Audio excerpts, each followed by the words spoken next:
Oh, Oh, man. look at him. Oh, man. Look at him. You don't want this demo. You don't want this. Snake Edge. Oh. I knew you were going to do it, too. So ratchet. So ratchet. There we He saved go. himself. He saved himself. Yo, you just watched 700 people just watched you lose to that Steve. No. Yeah. Because we're He live now. saved himself. I'm looking at the stream now, He though. saved Yeah, I know. I think it's himself. not caught up yet. That's what it He is. saved Oh, himself. that's what it It's is. probably not caught up yet. He saved himself. It's okay. We have. Hey, we I have- respect him, though, because he I kept rematching. respect. You Yeah, I respect? He respect. kept rematching. I respect. He was I probably like, respect. oh, it's Kawaii Miles. I need to keep Yeah, playing. so he I needs to he respect. needs to really like step up his game. It's like, oh shit, I gotta improve. You know, I gotta perform for the people. That's right. I gotta perform right. for the people. Character everything- select. Yeah, shouts to that. I think everything looks 2 FPS and silent. Great start. Oh shit. Production quality 20 FPS frames. Audio dead. Production values. Oh, here we go. shit. Oh boy, here we go. Right, production quality. It's gonna improve. I'm Oh, pretty sure. boy. I closed Tekken, so it's gonna improve. Esports. I know, right? Audio dead. No, I fixed it. It's gonna come over. I'm just so proud that I got my camera to work. Yeah, how did you Like, get your I'm camera to just- work? I don't know. Just change laptops, bro. That's all you gotta do. Yeah, it's gonna. People fix it. are It's just already mad delayed, asking. and it's mad delayed. Yeah. People are already asking for you to do lay. Of course, but I mean, he's not even alive. He's not even like a real thing. So He's how not am a I character. supposed to do? Not in the game. How am I supposed to do Lei if he doesn't even exist? You could like theorize, like if Lay was in Tekken 7. If Lei was in Tekken, yeah, it'll come back. If Lei was in Tekken, I'm pretty sure all the Tekken fanboys would have the largest boner. Yeah, sound is good. What if they're just like saving like all the legacy characters for Tekken X Street Fighter? Oh, and- yeah. Watch them save all the legacy characters when they see like their sales are going down, and then Harada's like, "All right, here you go." Hold on. Like YOLO. Ever I'm 1 just kidding. FPS buzzard. Oh shit, we got mad frame rate problems. Oh apparently. no! Oh no! Uh-oh. Oh man, that's weird because my thing seems to be going fine there. I'm gonna try. No, I have good Wi-Fi. I'm gonna try lowering the settings just once, and if that doesn't work, it's okay because all we really need is the audio. Dean, show your corgi when you speak. Okay. Okay. I want the Because you world actually don't show your I know, to right? see corgi my often. face. I know, right? And they're high quality. I got ready, okay? Like I got ready. She really did. Guys, She really did. I know. Guys, refresh. If it's still not so good, then I will know I will have to restart the stream. Also, the chat Oh, is not it's showing not up too on the bad phone. actually. It's not bad. It's good. I mean, I'm looking at it. It's not that bad. It looks okay. It's good. It's good. It looks okay. Yeah. It's probably just a little Technology. Technology being technology. You know how it is. We back. Everything is okay. If Lei wasn't technically broken, audio podcast only It was time. already broken. Well, okay, so this was the first episode, so you guys bound to know that some of this shit would just happen, you know. It's how it works. Of course. You know, Of nothing ever course. works right the first time, so if you are complaining about it, it's like my dick. Oh my gosh. That's not what we should be saying. No, that's not very Esports. That's not very esports. You're right. That's not very Esports. It's true. esports. It's true. But I'm not Panda Global yet, so. Okay. All right. So I think everything looks okay, right? Again, not anymore. You guys watching the stream seems okay on your end? Does it seem- Yeah, seems it seems pretty good. seems pretty good. Okay, 24. It's not terrible. All right. We're gonna live with this for now. Okay. So, let me get this shit started. So guys, welcome to Character Select, the first episode where we're gonna talk about the players' opinions on their own main character, and not just any players. We've got some people who have some pretty good accolades and accommodations, pretty good things to talk about. Not some Joe Schmoes here. Okay, so the very first thing that I should address is that Janelle Carter, aka CuddleCore, will not be joining us today. She has some real life emergencies, so she canceled for today. However, I will talk with her again on another episode where we will still discuss Alisa as well as Xiao Yu. So she'll be back, just not today. So Oh, she's somebody. She get her own episode. I know, She's somebody right? now. She's gonna be on the Xiao Yu one. She'll be on the Xiao she'll Yu be one. on- Well, we'll see how it goes in there. But these days, Cuddle is pretty esports. She's I know. esports. She's busy. Hella Like esports. Hella clout esports. everywhere. She was too good for us. She was too good I for know, us. right? She left us peasants in the dusts.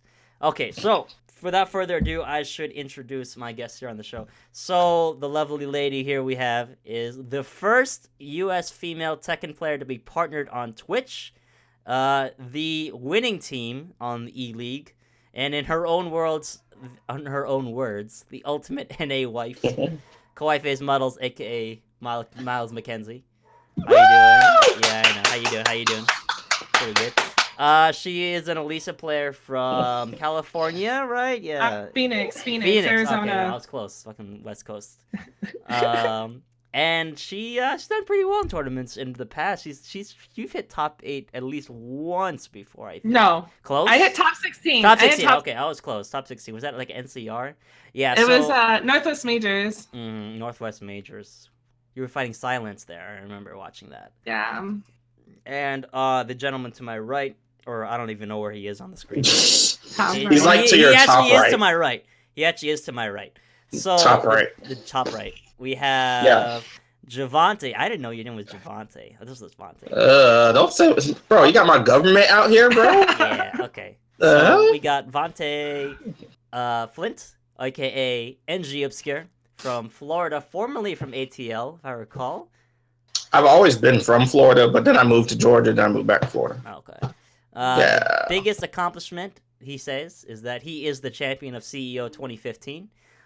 He's been in multiple top was a long 8s time ago. over the years, especially last year in the TWT. He was the highest placing American in terms of overall tournaments. He went to a lot of them.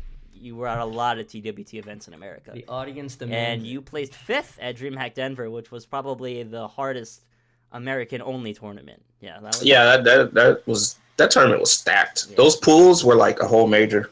I wanted to cry. It was ridiculous. I was just like, oh my gosh, no.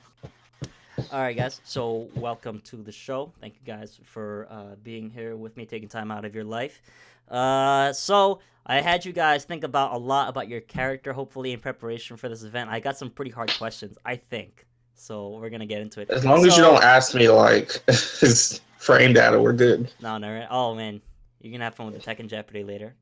Oh god. Okay, so the format of this show is we're gonna go down in the. I have a checklist of things I want to cover, and we're not gonna talk about like the basic ass shit with your character, like the Punishers and the frame data and like the boring stuff. We're gonna talk about like how your character really works in this game at like a high level. Okay, because in my opinion, you guys are both very high level players. All right, so America, anyways. We'll see about the rest of the world. Shurdell. Wish he could be here, but the people I picked is who I picked. Also, Chanel, he's not here because he's not here. Oh, we don't need Chanel. You don't need no Chanel? I don't need Chanel, man. All right. I'm his biggest rival. He just doesn't know it. Just doesn't know it. Oh, man, you like the Paul DeCazia? I love Chanel. Chanel is amazing. Mm-hmm. I see we have opposite opinions on this, man. Turn up my mic? All right, thanks. Cool, there we go. I'm talking like right into my mic. I'm surprised it's so quiet. So we're gonna start with the very most basic question of all is why did you guys pick your characters? So I'm gonna start with Kawaii first. Hi. Yes, go ahead. Okay.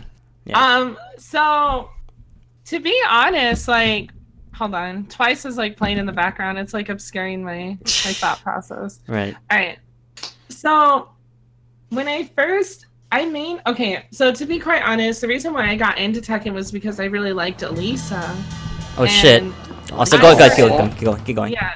So I started playing Tekken at Tekken Rev. I started playing on the trash Tekken. Tekken Revolution? Yeah, that was Thanks for the sub. That was my first Tekken when I was older. I did play Tekken 3 when I was younger, but I never really count those because I know so many people are so quick to be I've been playing Tekken since Tekken 3, blah blah blah, and I'm just okay, I think everyone did, but I mean you can't say you've been playing Tekken. Most people haven't been playing since Tekken 3. They just played Tekken 3 Mhm. and then and then they just picked it up at like Tekken Tag 2. So Thanks for the trip. I started playing at Tekken Revolution, and Alisa wasn't unlocked, so I had to play Lily, and I ended up liking Lily a lot, so I started playing her more. But then come Tekken Tag 2, I had a friend who was like helping me like not be as garbage as I was. And he pretty much told me, you need to choose a main right now, Lily or Alisa. And I said, well, I really like both of them. He's like, no, you have to pick one. So he was like forced you. yeah. Damn, So got he you was with the forced mix-up. yeah. So he was just like, which one do you like the most? Which one do you like the most? And I was just like, well, I mean, I like both of them equally. He's like, no, you have to pick one. Like, start talking about them. And I was just like, well, Alisa's really nice, blah blah blah. And he's like, okay, you're an Alisa main. And I was like, oh, okay. And then that's how I ended up maining Alisa. But in the long run, when I put two characters side to side, Alisa is more so my style. She's very defensive. She's very safe, but she can also get crazy. Mhm. Whereas like Lily, I like, sometimes I like to play risky, but Lily is like a risk all the time. Mhm. So that's how I ended up playing Alisa. It wasn't very planned, but it ended up happening. Wow, so not really a clear path. Yeah, that's really weird because most people they know who they want to pick right away. Actually, I think Vante, your story of how you picked Alisa is also kind of like not like she wasn't your first pick either, right? No, she wasn't. Yeah. It's crazy because like for me, I was just like always a casual, and then when Tekken 6 was coming out, I saw Zafina. Like I had my eyes on. Ew. 14 Shout us to Zafina. She dead though. Ew. She dead though.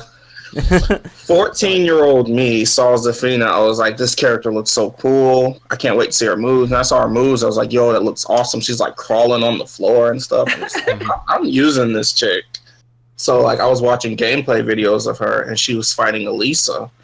And like this Alisa player, I don't know why they kept using back forward 2, the punch. And I was like, that was so cool because she like goes across the screen. Right. And I was like, okay, I'll try Alisa out too. So when I finally got Tekken 6 and I was playing Zafina, I was like, wow, this character's hard. I have to memorize this stance and this move and all. It was just too much for little old me to take in. So I played Alisa and I had a lot more success with her. I know, right? So I played her and I had a lot more success with her. And I think it was also because she was a new character. So I was like playing online and just button mashing. I got to like yellow ranks in Tekken 6. It was hilarious. Just mashing yellow ranks? Damn. Yeah, just mashing, bro. And then like after time, I just kind of like started actually like trying to learn a combo and just learn Tekken at a better level. And I just played online a lot. No combos to Warrior? I just knew all her moves. Damn. I knew all her moves. Tekken 6 was a wild time. I was not. It was a very wild time. Nobody was ready. ready back then. But that was like one of her best versions, though. Her Tekken 6 version. She was so good in that game. Nobody was around for that shit. I mean, let's have a moment of silence for her forward 4-4 before it became forward 4-1-3, 4-1-4. 4-4-1-4. What move? It was you know how now she has forward 4-1-4 that homie move, but before it was forward 4-4 where she she do the kick. Yeah, she do the kick into the other kick, the flip kick. Yeah. Oh, I know what movie you're talking about now. Yeah. That move. Ikimasu. Yeah. And she would like I bet now it could be a tailspin move too. Like if it was in Tekken 7, it would totally be a tailspin. But forward 4-1-4 is way anyway, so thank you. It all works out. Interesting. So you really just went to her because she was mad simple, and you just like all the moves she did was cool. That's how I like after I like started maining Alisa. That's how I pick all my characters now. I just go for who's easy. It doesn't matter if they're top tier or low tier. I just need a simple character that can get the job done, and that works for me. And plus, she's a kawaii android girl. Like, how could you not? It's like she's so anime. I know. Like, look at her. Look at her. Wow! The guest appearance by herself. Holy shit! Alisa is here herself. Okay, so that's pretty dope. It's weird that you guys didn't really come to your character first pick, but you both seem to like her aesthetically quite a bit. So That love always her. that helps a lot. Yeah, you like her design. I didn't Not think in you. a creepy way. Yeah, Not in I a mean, creepy I don't way. know, man. I always thought that maybe you Hey. were one of those creepy guys Hey. with the body pillow. Come on, man. Okay, I got more respect for you Come than that. Just on. kidding. You're So not gonna bring in viewers like that. no, I will not. But who knows? Maybe the chat is full of them, so maybe they can relate. Oh, you know, there's that one guy in the chat who's got like he's got all the body pillows and everything. You know, there's that guy in there. Oh yeah, that's definitely that guy. Elisa's the best. Elisa's honestly just the best. She is. She's like my So best friend. I have no experience with playing that character at all. Like I'm a very anti-anime kind of player, except for Noctis. You play a Right. trap. I don't Yeah. literally play a not trap. it's not a trap, it's a she. And I play Law, so that's like the how much more manly can you get with that? Well, I guess you get Miguel, but anyway, so I don't have any experience with that character, so that's why I have you guys here to do my job for me. We got you. Because we got We people. got you. Because so guys in the chat, if you are an Alisa player or whatever, if you want to know how to fight against or how to get your Alisa to be better, these guys will be willing to answer your questions later on. Make sure to save them because we'll be doing a section for that. But moving on, so for the people in the chat who are not very savvy with Tekken yet or are thinking about picking up new characters, their first character, whatever, how would you guys describe Alisa as a character and then your individual like approach to the character, like style-wise? I'll start with Obscure first. So the question is, how would we describe like Alisa's playstyle? Yeah, how would you describe her playstyle and then your own, like, how do you play Alisa? Okay, so like I think most people agree that Alisa's playstyle is supposed to be like you have to have really good movement. You have to be able to move around space, go in and out, poke, all that stuff. She has some of the best pokes in the game. She can be really annoying with down back 3, down forward 4. It catches people moving and stuff. So you just kind of have to really like space a lot with her and poke. She has some decent mix-ups out of her fly stance. Well, it's just the fly 3 or fly 2, you know, or fly 4 if you want to be really ratchet. Oh, the mid launcher, right? Yeah. Yeah, so she has some mix-ups. She's got a really nice full crouch game. Anytime she's crouching in your face, she's pretty much always in an advantage because she can just do the mid while standing 1+2, and it's going to be safe, and she doesn't lose anything really. Right. So she's got the mix-ups going there, but they're not like crazy mix-ups where like you can get launched and go to the wall and die, like Lay or something, you know. But they're just Leo? You mean or Lay? Both of them. Lay really. and Leo. Yeah, it doesn't really matter. Yeah, Lay fucked you up. Both of Anywhere them. on the screen, Lay fucked you up big time. So she doesn't have mix-ups like that where she's gonna like get a launcher really, but she has the mix-ups to just be annoying and make people think, maybe I should duck here. Oh wait, now I'm losing like a third of my life. So that's nice. As far as how I approach the character, I feel like I already have like a really like patient and kind of boring style. So like she fits me perfectly, I feel like. So it's kind of a good thing that I ended up using her because that's just how she's played. She's played kind of lame. Like you can be crazy to an extent. Yeah. I feel like it makes me a little sad that a CuddleCore is not here because I feel like she's the most aggressive Alisa Yeah, I would agree with that. that as I well. know. I'll agree with Like that. As well. she goes in and it works. Like she's smart about it. She's really smart about it. Yeah, but, she is. She's definitely a very aggressive Alisa. We'll get that perspective soon enough. Yeah. But yeah, I would say it all works out for me because I already have like that defensive style. Right. Miles, I see from your gameplay that you're also a pretty patient kind of player. I don't know about as patient as Obscure, but you definitely like to backdash quite a bit. I mean, all Alisa players should like to Except backdash. when she's on P2 side. No, I got that. My P2 backdash isn't that bad anymore. Okay. Really? Okay. Yeah. Like people be trying to expose it, and I'm just like, oh, I've been practicing though. Oh snap. Anyways, go ahead.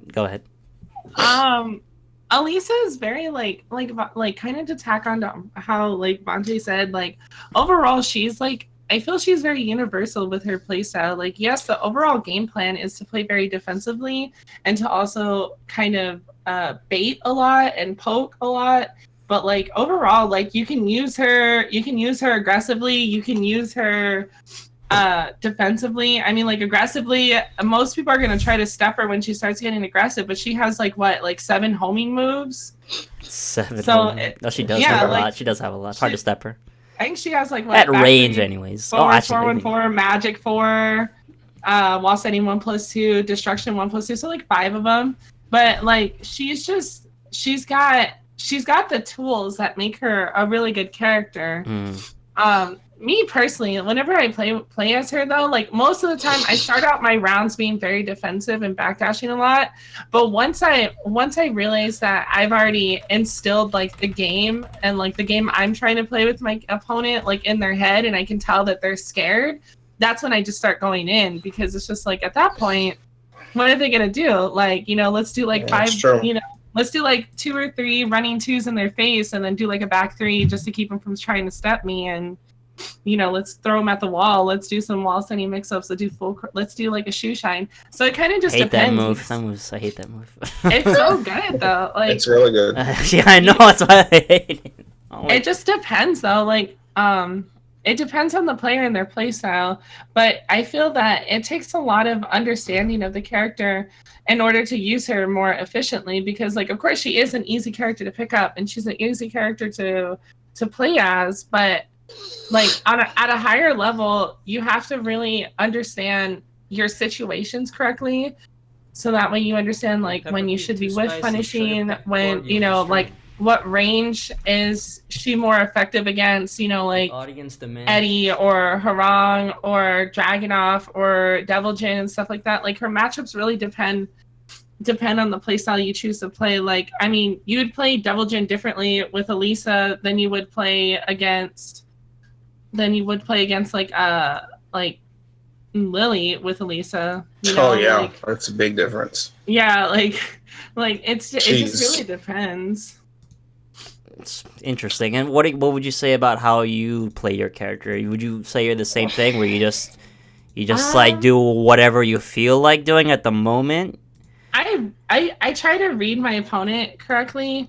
Most of the time I like to space a lot, and then I'll throw out some moves because I like to see like what my opponent's habits are. Like or like my favorite thing, one of my biggest testers is like I'll backdash and I'll start running in, and the moment that I see my opponent is already anticipating a running 2 because they duck really fast, then I already know like they're gonna be afraid of me at mid range because they are anticipating like those running moves. So it's just like the way I play my character, I try to be very precise, but like I said, like once it comes to the point where I know like my opponent can't handle the character, or like they start guessing wrong too many times, I already know right by then, like turn it up, get aggressive, just start getting dumb with them, because like once you start getting dumb, they're just gonna start mashing, and then that's when you turn it off, be defensive, and start launching them for bad mistakes. Yep. Dang. All right. And one thing I forgot to mention is another thing about playing Alisa is you have to know about her punishment, because she has really good punishment. Her punishment is really good. She's got 1-1, 2-4, standing 4, and 4-3-2. Standing 4 is her homing move, right? Standing 4 is our homing move, yeah. How fast is that again? That's really good. It's like how... It's 13. 13 frame homing moves. Yep. Man, yep. It isn't a screw if it hits in the air? On counter hit, it screws, and it also on counter hit gives you a tailspin. Wow. It's like her magic 4. Wait, if it counter hits standing, you get automatic like screw state? Yeah. What? Immediate. Like on counter hit, it immediately screws them, and then you can get like a pretty good like beefy combo off of it. I think the damage you get off is like 60 off max damage, something like that. Yeah. Yo, I didn't know this character was so good. Actually, I didn't know this. This is really good. She's really good. People hate on her because like she's very popular in like lower ranks and lower levels, so people just like really, really bad like moves with her, and it works because at a lower level you're not really knowing how to defeat her or like handle it. People like think she's a scrubby character because they're like, oh, she has chainsaws and she can fly and she can take her head off and all this stuff. But you don't need that stuff, really. You don't. You really don't. It's not as good as people think it is. It's just, it's honest. Honest character. It's honest. We need to talk about the actual cheap characters like Leo. Yeah. We need to talk about these characters. We're talking about Alisa on this podcast. Thank you very Well, much. Alright. she's low key. She's low key pretty honest, in my opinion. She is. She's a pretty normal Tekken character, except for the destruction stance. That's the only thing that's kind of wild. That one's easy to counter, though. You just block. You just block, and then man. once you see her trying to move in, and you throw out a homing move, it's like a 50-50 at that point. I 'cause if you think throw I out- lost a round to Obscure at Winter Brawl because he went to Chainsaw Stance and he hit me with the chainsaw low like 6 times. Yeah. I Damn, mean, that was it's the just game like- I almost you're won too. really- Anyway, so I got this. It's interesting that you two have like similar but different approaches to the character. Well, it's like oxymoron, but you both believe that the character is very normal Tekken, which is I agree with that. She's pretty standard. Like she got Punisher, she got her good backdash, she got her pokes here and there. She's got her whiff Punisher, she's got her mix-ups, full crouch mix-up, etc. She has her approach game. She's a very well-rounded character. Obscure's approach is very defensive. I see that he's very, very like patient, like a lot of baiting mistakes kind of scenario. Also, I think never mind. I thought Obscure's camera froze, but it didn't. And then yeah, you're fine. And then Kawaii is a lot more read based, like more like changing like to the situation at hand. I'm sure Obscure obviously has his adaptation as well, but he definitely prefers to be a very mistake punishing kind of player. Very like let people kill themselves. Okay. Yeah, and that's why I struggle against top players. Because they don't make mistakes. I can beat everyone except top players. It's crazy. Well, you make top 8 a lot, so give yourself more credit. That's true. Okay, so we've talked about how Elisa's good. So she's pretty well rounded. She hits pretty hard in neutral, you would say. Not as hard as like Brian or Paul, but she does a fair amount of damage. It stacks up though. Her damage stacks up. That's like her biggest thing is that, like it'll maybe do like 15 damage or something like that, not that much. Mm-hmm. But like if you're constantly on your opponent and annoying them, her damage like stacks up quickly. Right. Oh man. People think, I'm not gonna block the down bag 3. I'll just take it. Then you eat like 10 of them, and you're at like half life. That's when you force people to read. That's Tekken for you. But so this character is really good, obviously. Quick question. It's not in the chat list, but would you say she's top tier? Either of you? No. I would say she's like A tier. A tier. Like mid like A tier. right before top 10 or like a little bit more before. That's a really like muddy territory.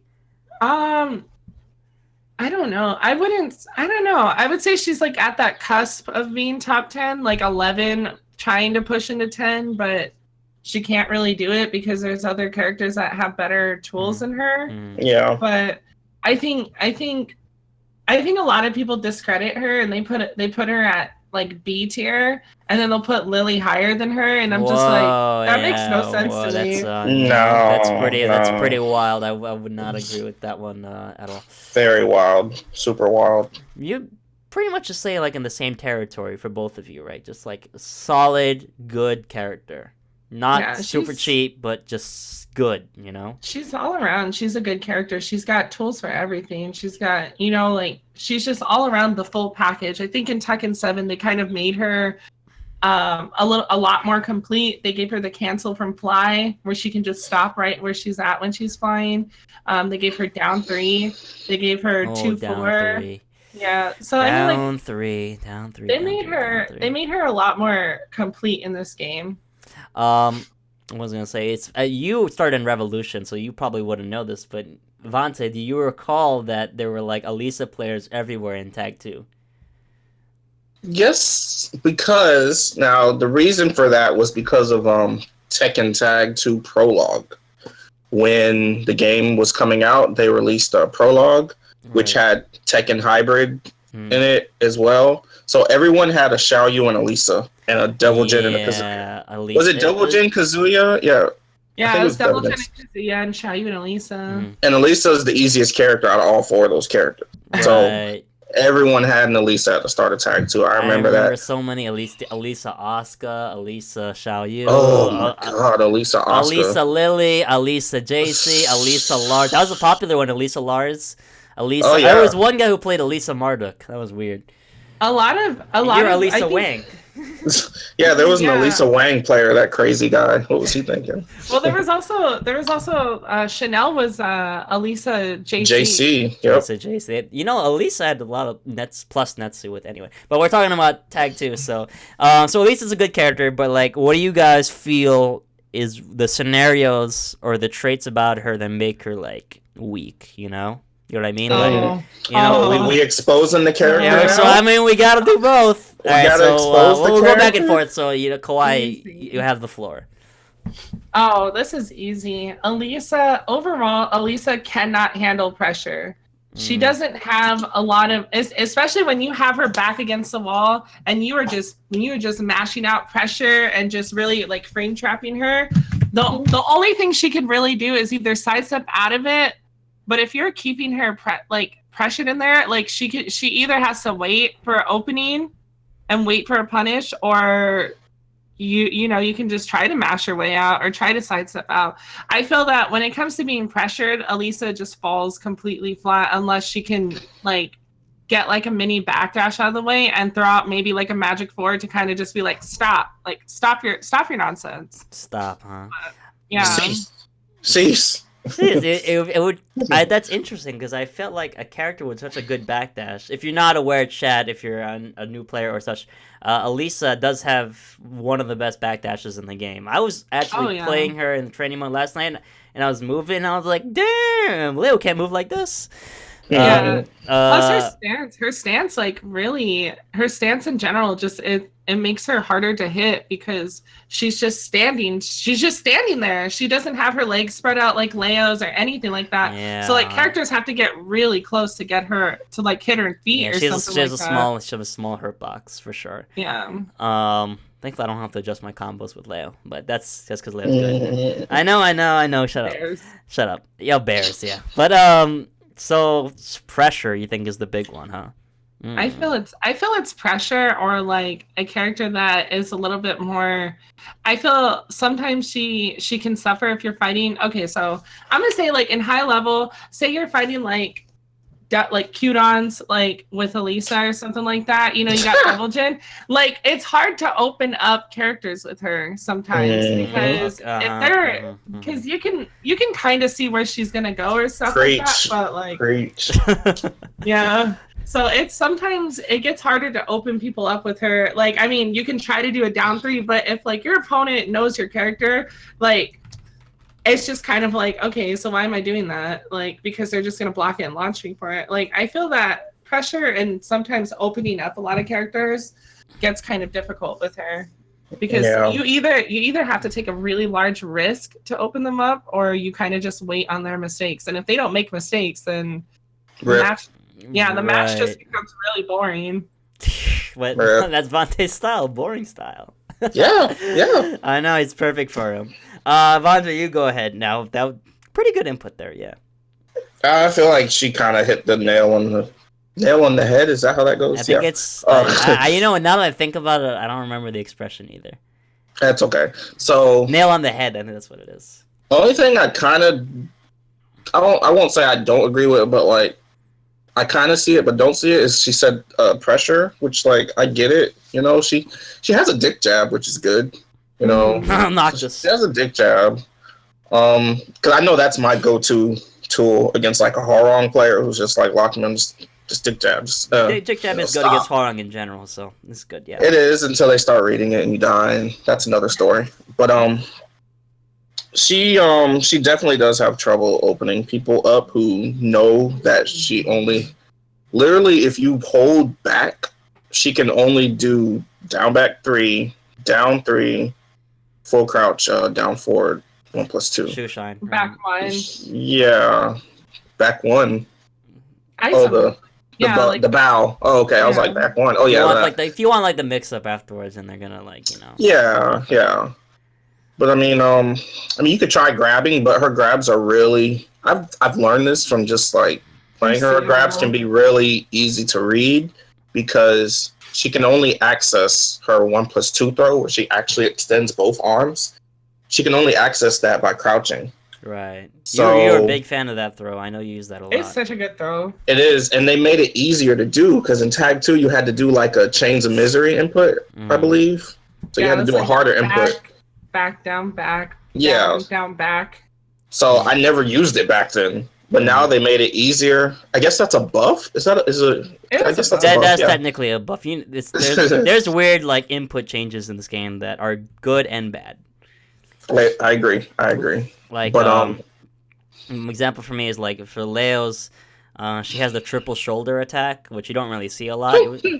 Yeah, that thing. It comes out of back forward motion now. I believe it used to come out of down forward before. It was down forward. Down forward, right? So, but because it comes out of back forward, if you backdash, and then try to do forward 1+2, you'll accidentally get that shitty move instead. So it fucks you up. Also for Law, he has his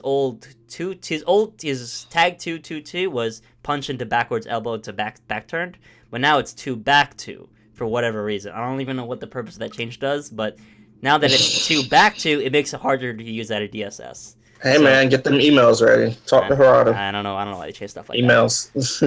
that. So Alisa, so far it seems like she has the whole package, but if you're not trying to take too much risks against her, she kind of seems to fall flat on the damage department and opportunities. She can't if the things that would make her really good for like opening people up, give her like a really like plus low that's not launch on block. That's not -13, like -12. Because her down back 3 is negative.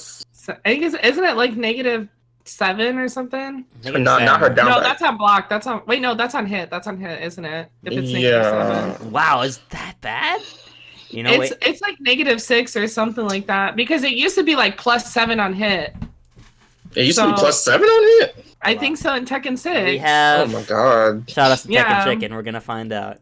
But I know that on counter hit though, her down back 3 still has the same properties. It's plus. I believe it's plus on counter hit. Yeah, I think it still has the same properties as Tekken 6. If you gave her down back 3 the same properties it has on counter hit on normal hit, that would be amazing. They already did that. That would actually be amazing. It wasn't like that in Tekken 6. Yeah, it was. It was hella plus. That's why every character. That's why every Alisa player abused down back 3 because it was so broken. Okay. So down back 3 is -12. Yeah, -12 is -1 on hit and only +4 on counter hit.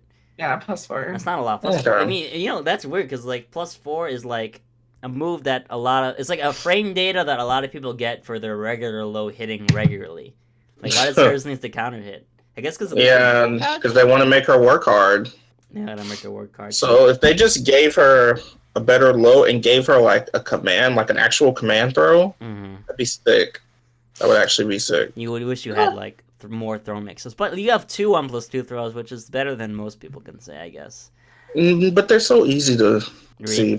They're easy to see. I broke many throws from you in that game. Yeah. I think the head one is like the harder one to break because I see people trying to hit 1+2 and sometimes it just doesn't come out. No, people always break that against me. Like when the head's not even in their hands yet, and they're already like mashing. You know what? Some people have trained themselves to see awkward animations like that. This is true. This is true. Like because that's the only animation like that in the game. So as soon as it comes out, you're like, oh, that animation got it. All right. So, Alisa, difficult opening people up, and if she's being pressured, she doesn't really have panic options that are very unique, right?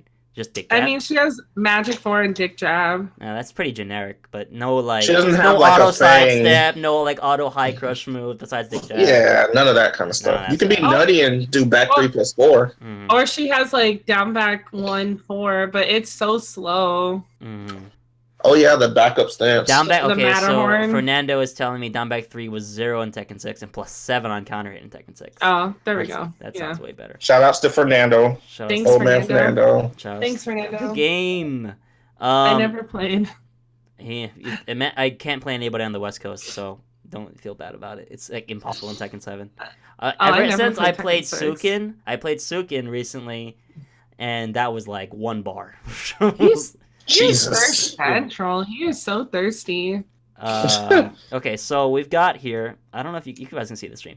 We have your individual. You sent me this. Your top 10 moves each. We have Kawaii's on the left, and Obscure's on the right. I don't see it yet, but it'll come up. It'll come up. A lot of you have the same moves, which is telling for for familiarity with the character, that you recognize that that's a great move. The interesting thing is that Kawaiii does not have any fly moves listed, but Obscure has fly 2 listed and the rage drive. I wanted to do like I was thinking about fly 2, but because it is one of my most used moves. But I think when I sent you that list, I was at work, or I just like woke up and I got food poisoning yesterday, so I'm like still kind of feeling trash. I've been like throwing up like all day. You don't look trash, girl. You good? I know, right? That fresh up really did a number for you. It was so horrible, but yeah, no, I it's so hard to pick 10 moves, but I think I did. What did I do? Down forward 1, 4, running 2, down 3, down back 3, back 1, wall sending 1+2, full crouch down forward 1+4, down forward 4, 2, down forward, whatever. I can't even. Down forward 4, 2, 4, and instant while running through 4. I couldn't, like, I was trying to think of 10 moves. Like, she has a lot of good moves, like Magic 4. Which I don't even. Neither of you listed Magic 4. Actually, that's pretty interesting. Neither of you listed. No, I didn't list Magic 4. I thought about it too. Yeah, it seems like it's kind of hard to create that list for her. It seems like both really of you hard. feel like, like that's really good, but like I don't know about this move. Like I could add that. Interesting. She's got really good moves. Like in general, she's got a lot of good moves. It's hard to make a top 10 because every move is very useful. You know what I'm saying? Mm-hmm. There are some people that would say that you want to keep it like low memory, like you just have to use only like a Kazumi, or Jack, like only these 6 moves or whatever, But I don't know how you two feel about that kind of play style. It's fine. I mean, Alisa could probably win a match just doing down by 3 and down forward 4. If she really wanted to. If she really wanted to, she could. I mean, that's like how you play against like Mishimas in general is down back 3, down forward 4. Mm-hmm. Both of you have full crouch, has shoe shine. Both of you have running 2. Both of you have back 1, down 3, down back 3. And then that's where it gets muddy. I know Obscure is a big fan of back 3, which I believe is the homing move. Yes, I love that move too. That's such a good move. Okay, dude, people get hit by it. I just throw it out like really do. Like, and you just get hit by it. I'm like, okay. Like, you know what my favorite thing is about that move though? Is like you could run up to someone and just stand there. And then just stand there. And then just do it. Right? And then you get hit. They get hit by it. Like, what? Okay. So chat, the strategy here, if you want to play Alisa, is just run up back 3. All right. That's the strategy. Run up, stand there. You gotta pause. You gotta pause. 3 to 5 seconds. Just stand there and look at them because usually they start Stare getting them in the scared. eyes. Yeah. And like stop camera time. And then you just do back 3 and it works. It works just every works. single time. No. Okay, I think that's probably a form of like hesitation mix-up where it's like, are they going to do something or are they not going to do something? I think with back 3 also, it's how fast is startup? Starts really fast too, right? It's slow. Is it's it slow? It's like, isn't it like 16 maybe? I wouldn't consider that slow, but then I've been playing It's Leo for definitely a not while, 16. so everything Yeah, I do is slow. Let me see. Y'all gotta keep this app on standby. I got it. It's Right. Oh yeah, it's pretty slow. It's 20. That's slow. Yeah, it's pretty slow. But the thing is, though, what makes this move so good is the fact that she legitimately backs up. Like it actually avoids a lot of stuff. Yeah, and I was gonna say the animation makes it a little bit harder to hit. At least it's already small enough. Paralic in the chat asked a pretty good question. Is that neither of you listed down forward 2? Down forward 2? Yes. So you can handle this one. Well, I feel like she has better launchers than. But the thing with down forward 2 is it doesn't launch if they're crouching. So that's already kind of like a meh down forward 2. Mm-hmm. It's safe. I think the reason people like that is because it's safe. It's a little slow. It doesn't come out like super fast. It's okay to just throw out here and there, but I wouldn't consider it in our top 10. Let's talk about Or down forward 2. forward 2. You don't have down. Neither of you have down forward 2 listed. Down forward 2, it's like a good whiff punisher if you're like at range like what 1.5 or so, maybe around there. But I feel like if they whiff at that slow, range, though. you got better options. Well, you probably get more damage off of down forward 2 than forward 3 too. Yeah. Yeah, but forward 3-2 is more confirmable, right? And like better forward range. 3-2, forward 3-2, I like using at like maybe like I think it works at range too, doesn't it?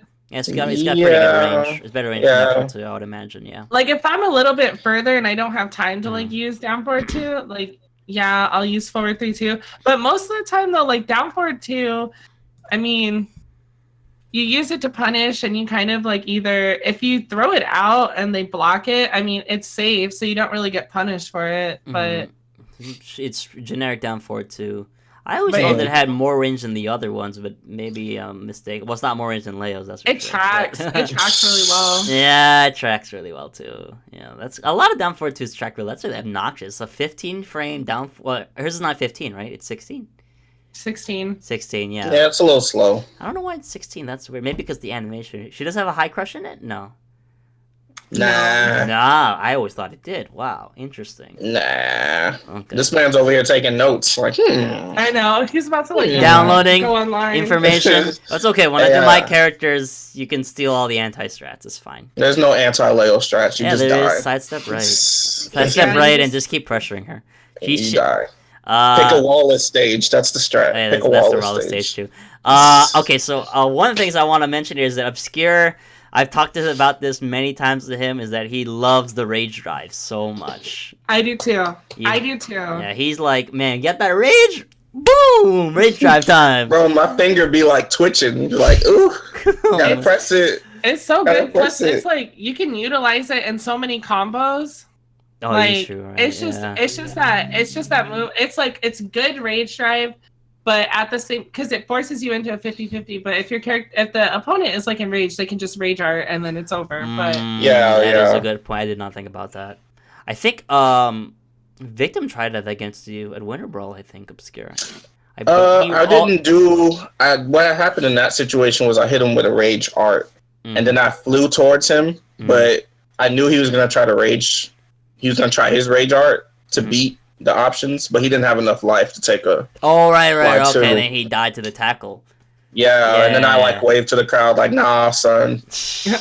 You played around to that too much in that match. She lost. I was having too much fun. You were having way too much fun. I was like, I was screaming at you. I was like, Vontae, remember where you are? You're in grand finals. Dude, I used like the rocket punch, backup stance too. Yeah, I was playing really ratchet.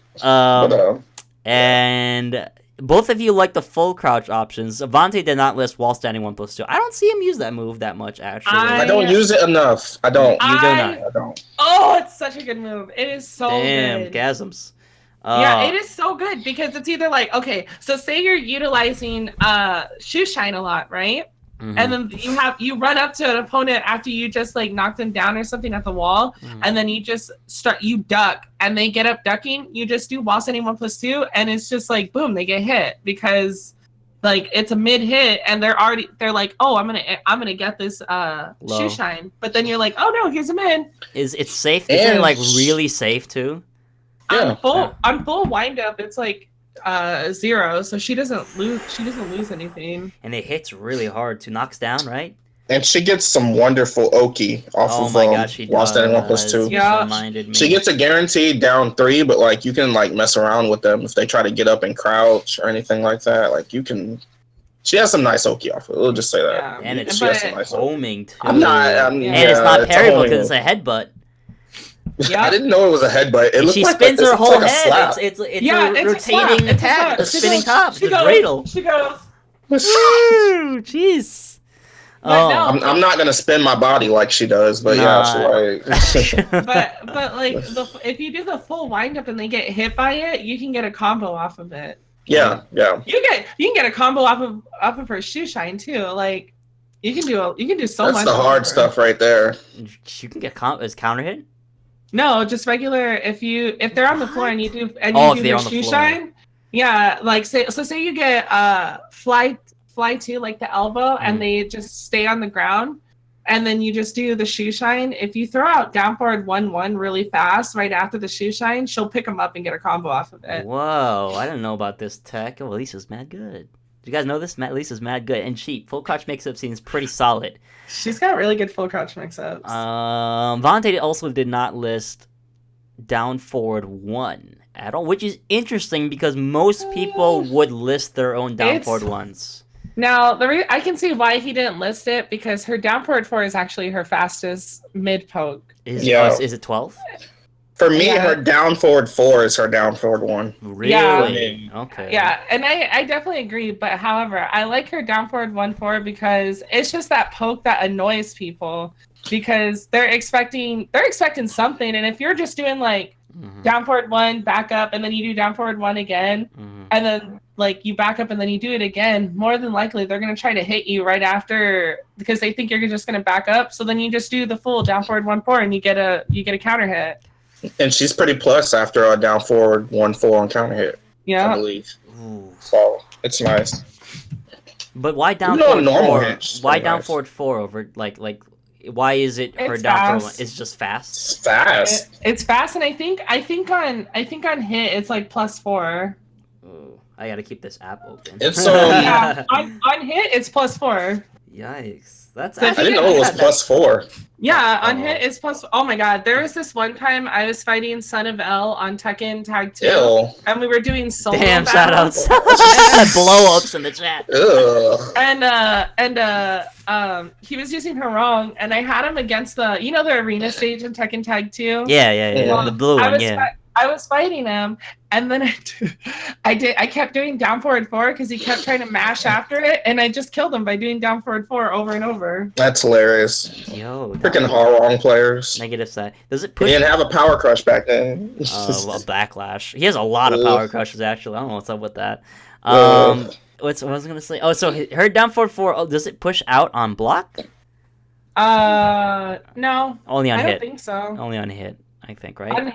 On hit, no, I think they just stay the same. But there's like a really big frame trap with it, though. If you like do a down forward 4 and you hit them, you can just do an instant while running 2 right after it.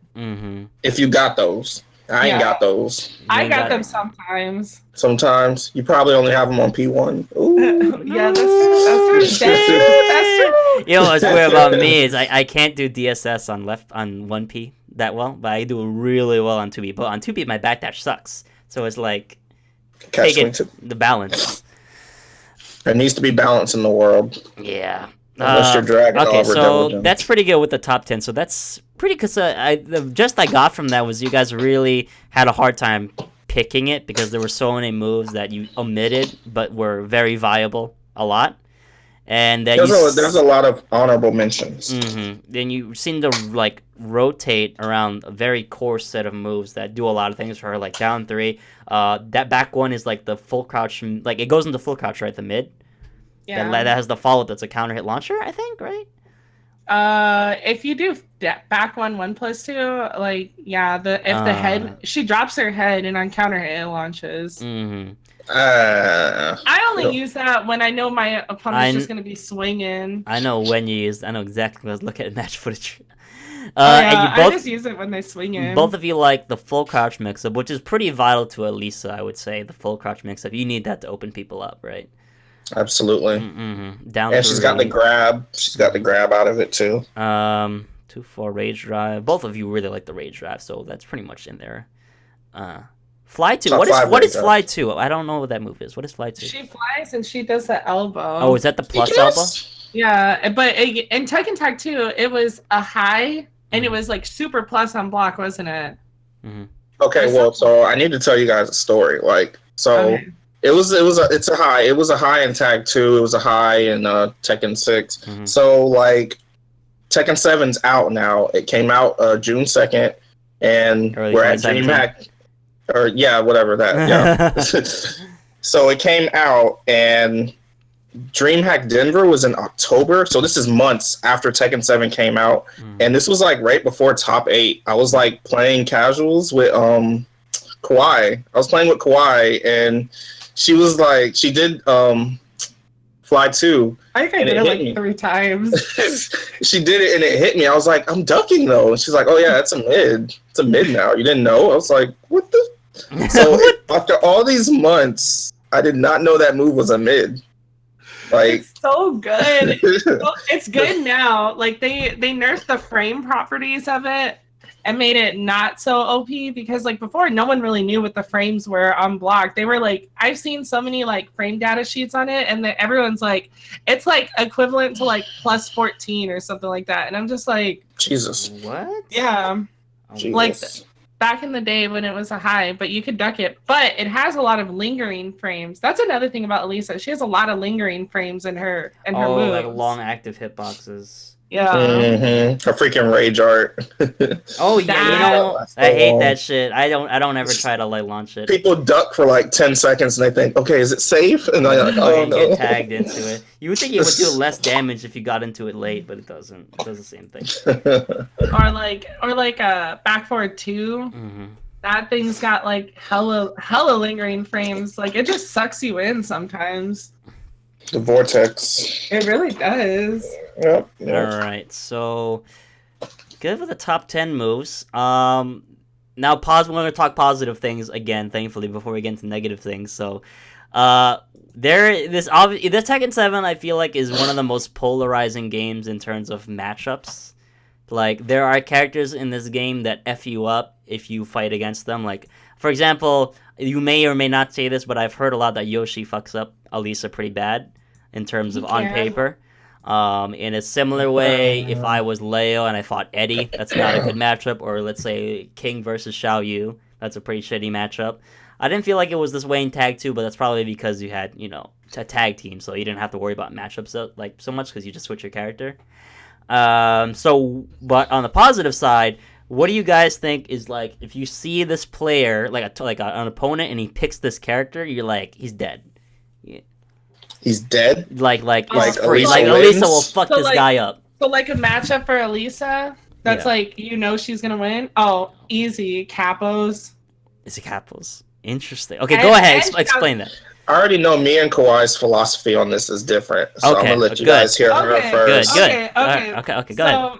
So there's two matchups that me and Vontae have because like me and Vontae we talk very often when it comes to like Alisa stuff because like we're like the only ones that like be sharing Alisa's strats and stuff like that and like Coordination. and like yeah, like if I find something out, I message him and I tell him I'm like, oh, I found this out, like this is how you do it, and then we like talk. But like the biggest thing is like Capos and Ling Xiaoyu. Those are the two matchups I feel Alisa is very strong in. However, Vontae doesn't feel the same. Now, the reason why I feel that she's very strong is because, all right, Capos, she has good movement and she's got good backdash. That's already a weakness for Capos.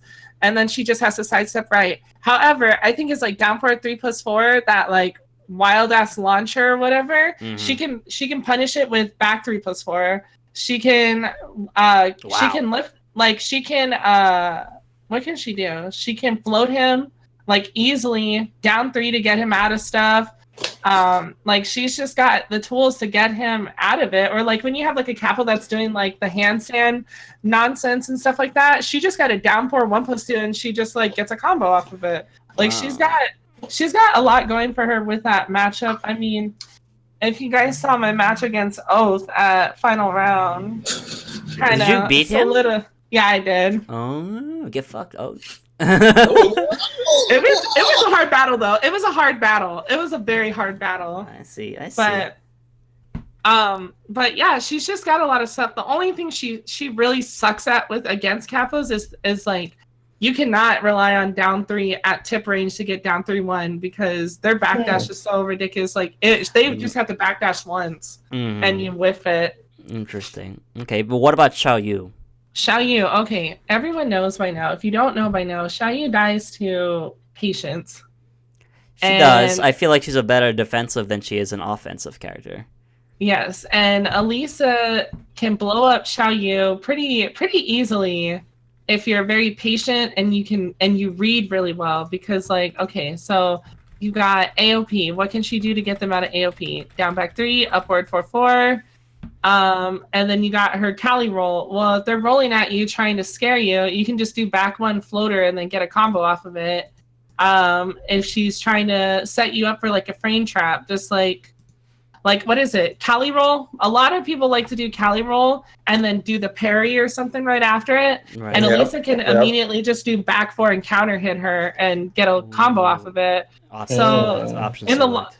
In the long run, Elisa can really mess up Xiaoyu because Xiaoyu's got to get crazy, and then it gets harder for Xiaoyu to like get in on her because one, her hurt box, and two, Elisa's just a patient character. She can just sit there and do whatever she wants to do, and just sit there and be pretty while Xiaoyu's trying to do all these Party. like crazy moves. Yeah. Interesting. I agree with Xiaoyu.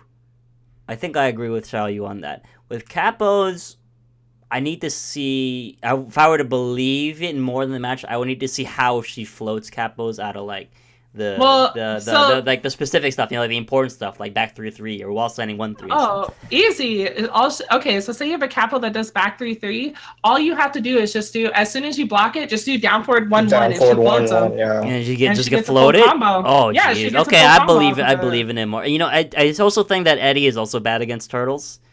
Yeah. I also I think played what's his name? I think on Twitter his name is like Sub T or something like that. Oh, NorCal subtlety. Yeah, subtlety. Yeah, Subtlety.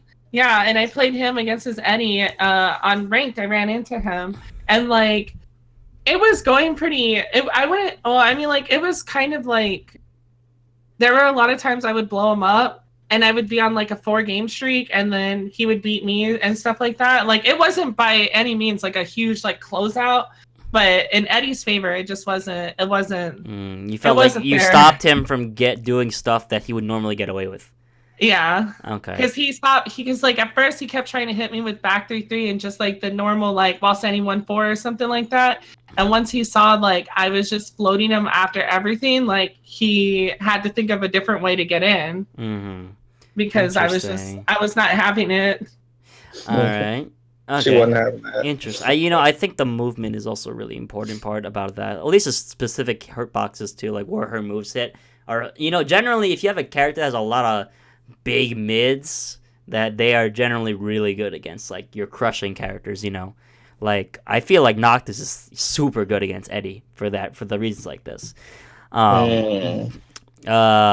We'll talk about that later. I know you and Vontae will talk about that. But Vontae, go ahead on your opinion. What do you feel like is a character that is a very, like, you will blow that character up with Alisa? I know what it's not.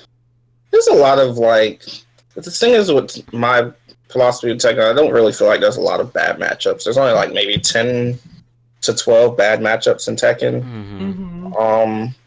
I don't really. It's definitely feel more like balanced than the other games, than mostly the fighting games. Yeah, it is. I feel like it's the most. Well, it's like top 2 most balanced fighting games right now. But I don't really personally feel like she like destroys anyone, but I feel like she has some really good tools against like certain characters. Like she can beat Leo's back 1-4. Yeah, I know that. She has a way to deal with that. I think she does really good against Alisa. This is really rare, but I think she does good against Alisa. Both of you agree on this. Why would you say that? Because like if you have to like really be focusing in the matchup, but like if they do stuff like what is that? Is it back 1-2-4 or back 2-1-4? The 2 hits into the overhead kick. Oh, well, I know what move you're talking about. Yeah. Yeah, that a lot of lines like, use that string as just like random filler. Yeah, like you can sidestep. You can sidestep and still have time if they don't do the last hit to like at least get like 1-1 to punish, Or she can, with her amazing sidestep, she can just sidestep, and if they do the last hit, they die. Wow. So most characters they can sidestep, but you're saying you could sidestep the second hit? Not the second hit, the last hit. The last hit. Okay. But like she does the first 2 hits and you sidestep, and if she doesn't do the last hit, you can still punish with like 1-1. So you're saying, okay, I see what you're saying. Like you have option select. Like it doesn't matter if it's delayed or not. It's free damage. It's literally free damage. Keep doing it to me? Yeah, like please keep doing it. And I feel like her back forward too is really good against Alisa and Akuma. I like that move against both of them. Like it's sort of an anti-air. Anti-airs in Tekken. Yeah, bro. You know, like, Yeah, 'cause I I want to guess, see. Jack has that sky punch thing where he like aims it. Yeah, he just. Whoosh. I want to see that against like a dive kick. that would be hype. That would In be slow mo. In slow mo, slow-mo. especially in slow mo. Yes. Any other characters?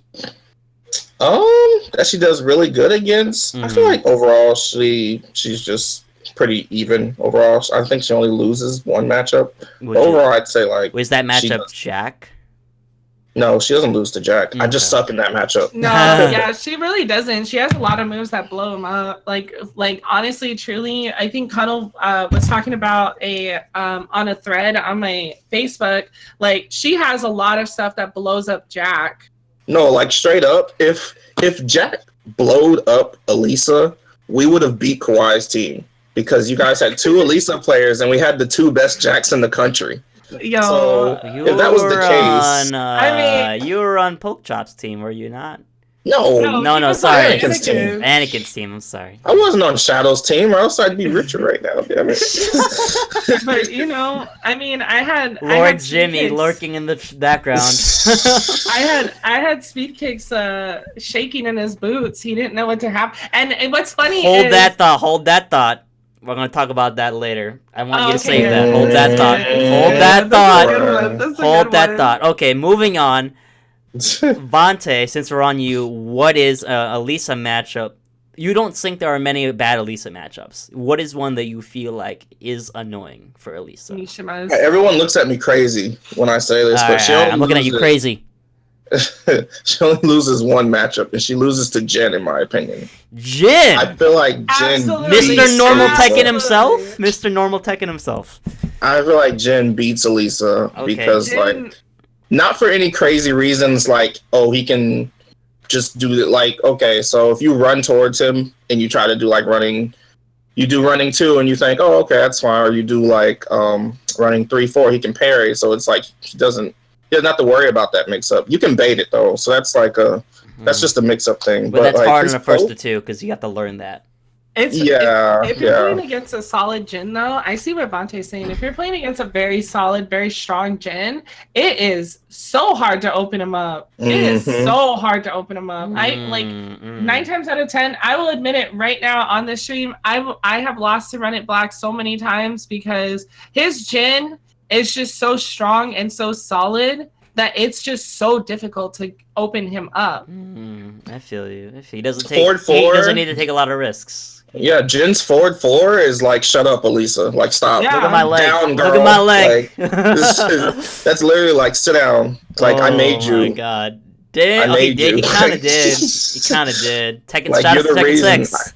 I gave you your clout. Like, sit down. Like, forward 4 like puts Elisa in her place. And I can't Okay, so stand that one. I'm getting the gist that it's a character that is very safe. Jin is very hard to block punish. He's really safe. He has a lot of He duckable is. stuff, but you can't block punish him that much. He's got that forward 4. He's got the big leg that contests her at the range, right? Contests her. All right, and that's a counter hit launcher too. And if it's on hit, it's a free mix up. And like he's like when he locks her down, like his axe kick. Like you just gotta respect it. You just have to respect it, really. know? And then he's just the parry is such a good OS against Alisa's offense options. Yeah, if you try down forward 1-4, they're gonna parry the second hit. Just stuff like that. You can't really use her. You can't use any strings against Jin, really, Yeah. unless you like bait the parry. Yeah, but I guess you gotta be aware that they're gonna parry. Or at least you probably test if they're gonna parry first. Probably the good thing to do. Yeah, So that all for you? Or, that's the only matchup I feel like she loses. okay. I could see your points. You're not that crazy, you know. And it's not by much. It's you- not like you- it's a 70-30 matchup. You're It's not not as even crazy 60-40. as like a certain someone who said that Harang was the best character in the game. I remember when I used to think that. Oh, Those man. days are behind me. But this Same. was recent. This was recent. Okay, so Miles, you have the floor. Hi, what are we talking about? Are you talking about? Is it like The match, bad matchup. Oh, bad matchups? Oh, okay. Bad matchups. I agree with Bonte when it comes to Jin. I also feel like a bad matchup is like I'm trying to think.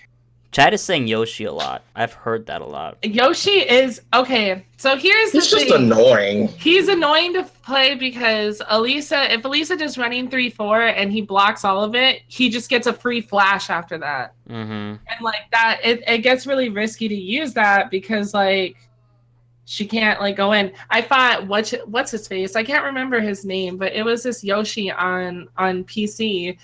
And at first he like kind of beat me down like a couple games, but after I realized like his game plan, all I did was just play defensive and just like stay away and then try to do calculated hits and then she wins. I mean, he does have one of the best anti-pressure tools in the game for a character who doesn't have a dick jab, ironically. If I'm being like completely honest, like I don't have enough experience in the Yoshi matchup to really say if she wins or loses. I do know that I'm putting this out there. I did lose. The only time I fought Yoshi in tournament that I can remember, I lost to Jumanji. Oh God, who's Jumanji? Yeah. I've never heard of this guy. He's a Seattle player. Yeah. Oh, Seattle. I don't know those boys except for Yeah, this was at Evo. I lost it in casuals too. But his Yoshi is very party heavy. He was a party. I mean, he was definitely that's kind of like the audience of Yoshi players are kind of drinking the Kool-Aid. Yeah, there are solid Yoshis like Kane and Trench and Manja Yoshi, but most of them they drinking that Kool-Aid. Yeah, he drunk the whole like can. Like there was nothing over for me at all. Like he drunk all of it, and and Mason's kind of party too. Well, That's him. That was him. That was the one I played. Mason. He demoted my law like 2 nights ago. I promoted That's off a hard of him and got to Biako. I promoted off of him and got to Biako. He was hella party, and then like after I like took a second and like was like, oh okay, so this is what he's gonna be doing all the time. All right, so let's just do what Alisa does best. Let's just turtle. Let's go in and poke and then turtle. Yeah, Yoshi in general does lose to turtling because he has a really time opening you up if he doesn't have like range 0. Yeah. Or if you're hesitating, that's when Yoshi fucks up. If you're like checking him out of everything with like consistent options, Yoshi has a hard time. Or just not giving him his range, his close range game, or full crouch game. That's pretty good. So, but any other else besides Yoshi? You feel? Mishima's get kind of difficult for her. Okay. I think the reason why I feel like it's kind of difficult is because I get bored. Because I have to kind of utilize. I have to like pretty much like stop him. When I see him wave dashing in down forward 4, and then it stops his options of either doing an electric or doing a hell sweep, and it just kind of becomes like a really just like stagnant match because it relies purely on fundamentals, and like I like to have fun when I play. Oh, okay, I you know what it is? I'm feeling the American play style. That's what it is. I like to play tricky, but if I can't play tricky, people in America tend to like to have an active match, not necessarily like a 10-second brawling like fighting each other match, but Americans don't like to wait things out too much. They like they don't like to play slow. They just want to like win right away. Not necessarily like I'm gonna go up to face to keep hitting you, but like they want to do things. They don't like being very passive. I want to do a setup. Let me do the setup. Yeah, I just want to do the setup. Like I don't need to, but I just want to do the setup. Yeah, I'm like that too. I can't control myself sometimes. That's how I lost the Commander in the 8th recently. Commander did the most simple shit to me, and I died so easily. And every time he did it to me, I was like, I should stop doing that, and I kept doing it. And he kept doing it. I just kept whiffing in his face, and he kept just doing 4-2 with Asuka. Okay, so now we're getting closer to the end here, but now I'm gonna have some specific questions for both of you that I wrote up over the week. Specific. I know specific. Is it this one? Yes. So both of you were at E-League. Congratulations, by the way, on getting picked for that. I'm sure it was very fun. Look, I lost, okay? Okay, well, a lot of people lost. This is true. But you were treated like celebrities, so it's all good. Oh my gosh. I felt like every single morning I would wake up and I'm just like, Queen of the night! Queen of the night! Because they're like, here's your limo. Oh, we're taking you out to fancy food. And I'm just like it was just the best thing I wanted to cry, bro. Like, I was like, I'm never going to get treated like this Right? Like, Oh my I could god. settle down with someone right now, and I'll probably never get treated like this ever again.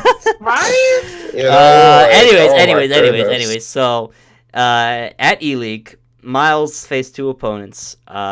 In the competition. Anyways, he faced Lord Speed.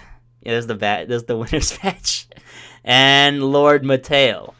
I have your matchup here against Lord Steven Stafford, aka Speed Kicks, aka Kazumi Kicks, right now. Yeah. And you did not win. Spoilers, you did not win, but you did give him a bit of a hard time. I'm gonna play the first match here in the chat. I don't know if you don't need to see it, but I'm gonna play it out here. I'm excited. I'm gonna lower the volume just so it's just playing there. So the thing that happened the most was in the first 2 rounds of the first game, he messed you up pretty bad.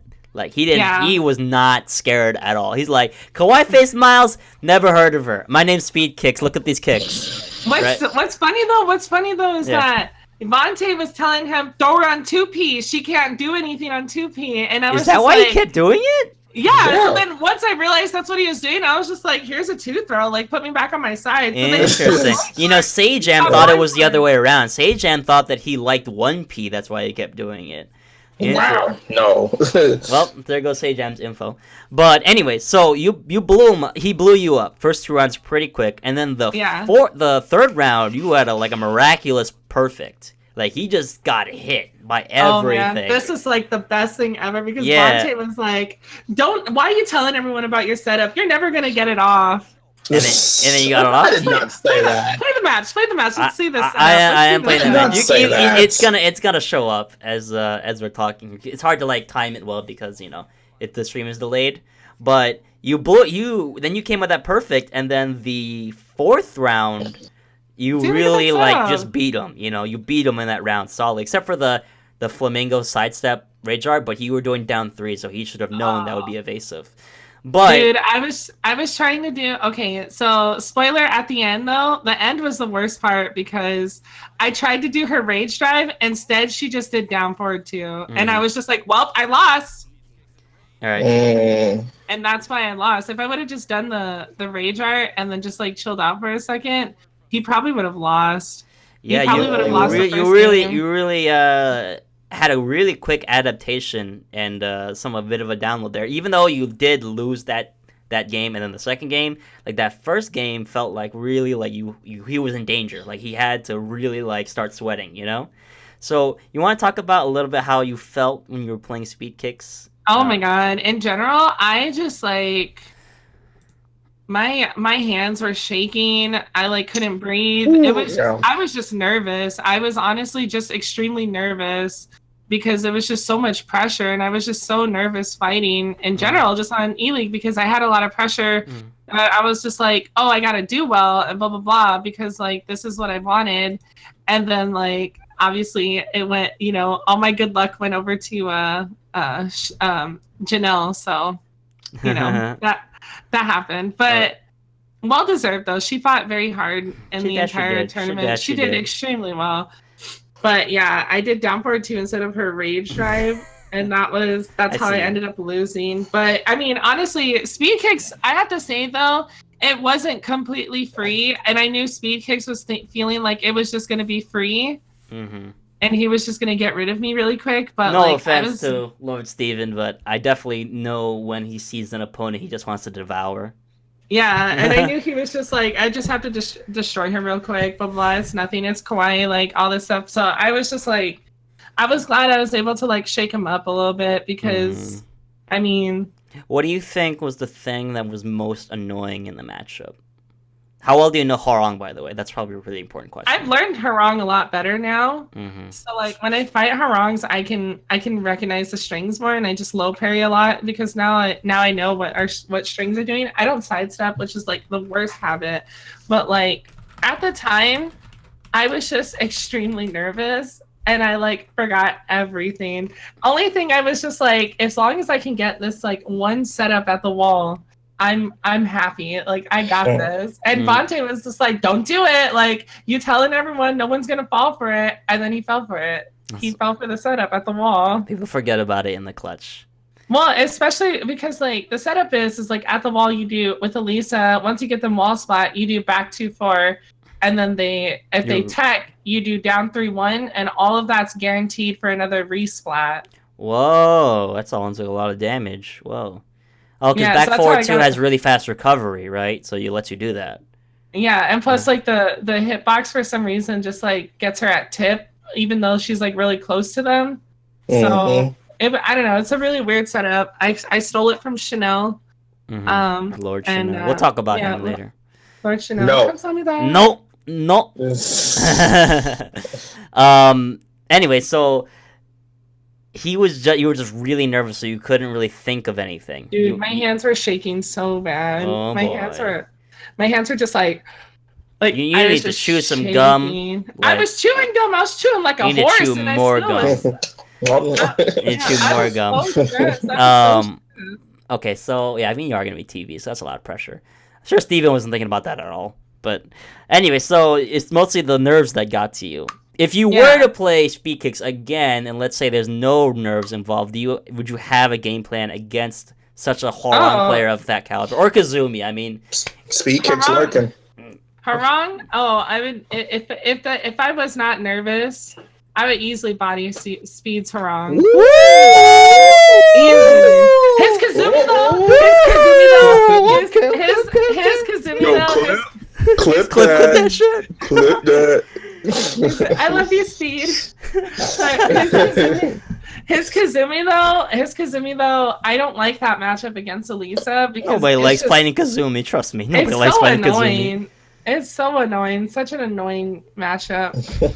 I mean, it's doable, but it's a lot of work. But Harong, like more than likely, with what I know now about that matchup and being more comfortable with it, thanks to like players like Incerity playing him so much and stuff like that. Right, Incerity having Yeah, like playing that matchup so much, like I'm more comfortable in it, and I feel like if I had no nerves or anything like that, like easily. Well, Speed also doesn't believe in Harong anymore, so it's still. I mean, you're not gonna see that anymore, really, either. So, unfortunately, you might not get your chance unless he feels like Kazumi sucks, but that's not gonna happen.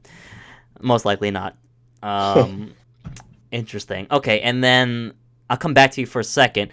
Vante, at final round, you did not make it out of your pool, unfortunately.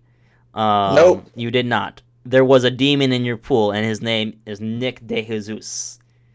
His name is Offenbed. He is the creator. Hey man, at least we know I didn't beat Offenbed. Right. So he is I believe he's the creator of Tekken 7 Chicken from Boston Tekken. The owner. And he is shoutouts to Nick, by the way, he's a nice guy. I just want to put this out here. Nick got 5-0'd by me. Ooh, okay. She's on fire right now. I know, right? Man, she's spitting fire left and right. She's a dragon. God. So Offenbed, the Boston player who is the creator of Tekken 7 Chicken, is kind of an old school guy. I don't know how far back he goes, but he's not too old. I know all that man's history. I know his entire backstory. Damn, you read his diary? Yes. So he is a Fang player. He played Fang against you, I assume. Or Geese? Did he play Geese? He played them both. You played Geese and Fang. And he beat you both in winners and in losers. Yeah. What do you think was the most difficult part about that fight? Both of them. Either one. Doesn't really matter. There was nothing really like difficult about it. I think personally, I feel like I beat myself more than he beat me, but he did still beat me. Like, I'm not saying like, oh, you didn't outplay me. No, he outplayed me because he won. The winner, whoever won, outplayed you. It's like straight up. Okay. Like, unless it's a first one. First ones don't count. Shh, I beat Saint. I beat JDCR. I'm undefeated against him. Yeah, me too, man. We know we Korean killers, you and me. That's right, you and me. But no, I feel like I didn't do things right, and like I also had some other things lingering in my mind because my Pokken pool started like 30 minutes. In 30 minutes, I was like, I don't want to say I was rushing, but I wasn't playing like the way I normally do. I used down back 4 a lot. I don't know why I was using that. Was that the launch punch below, right? Yes. Yeah. He used that a lot against me too. That wasn't a good idea.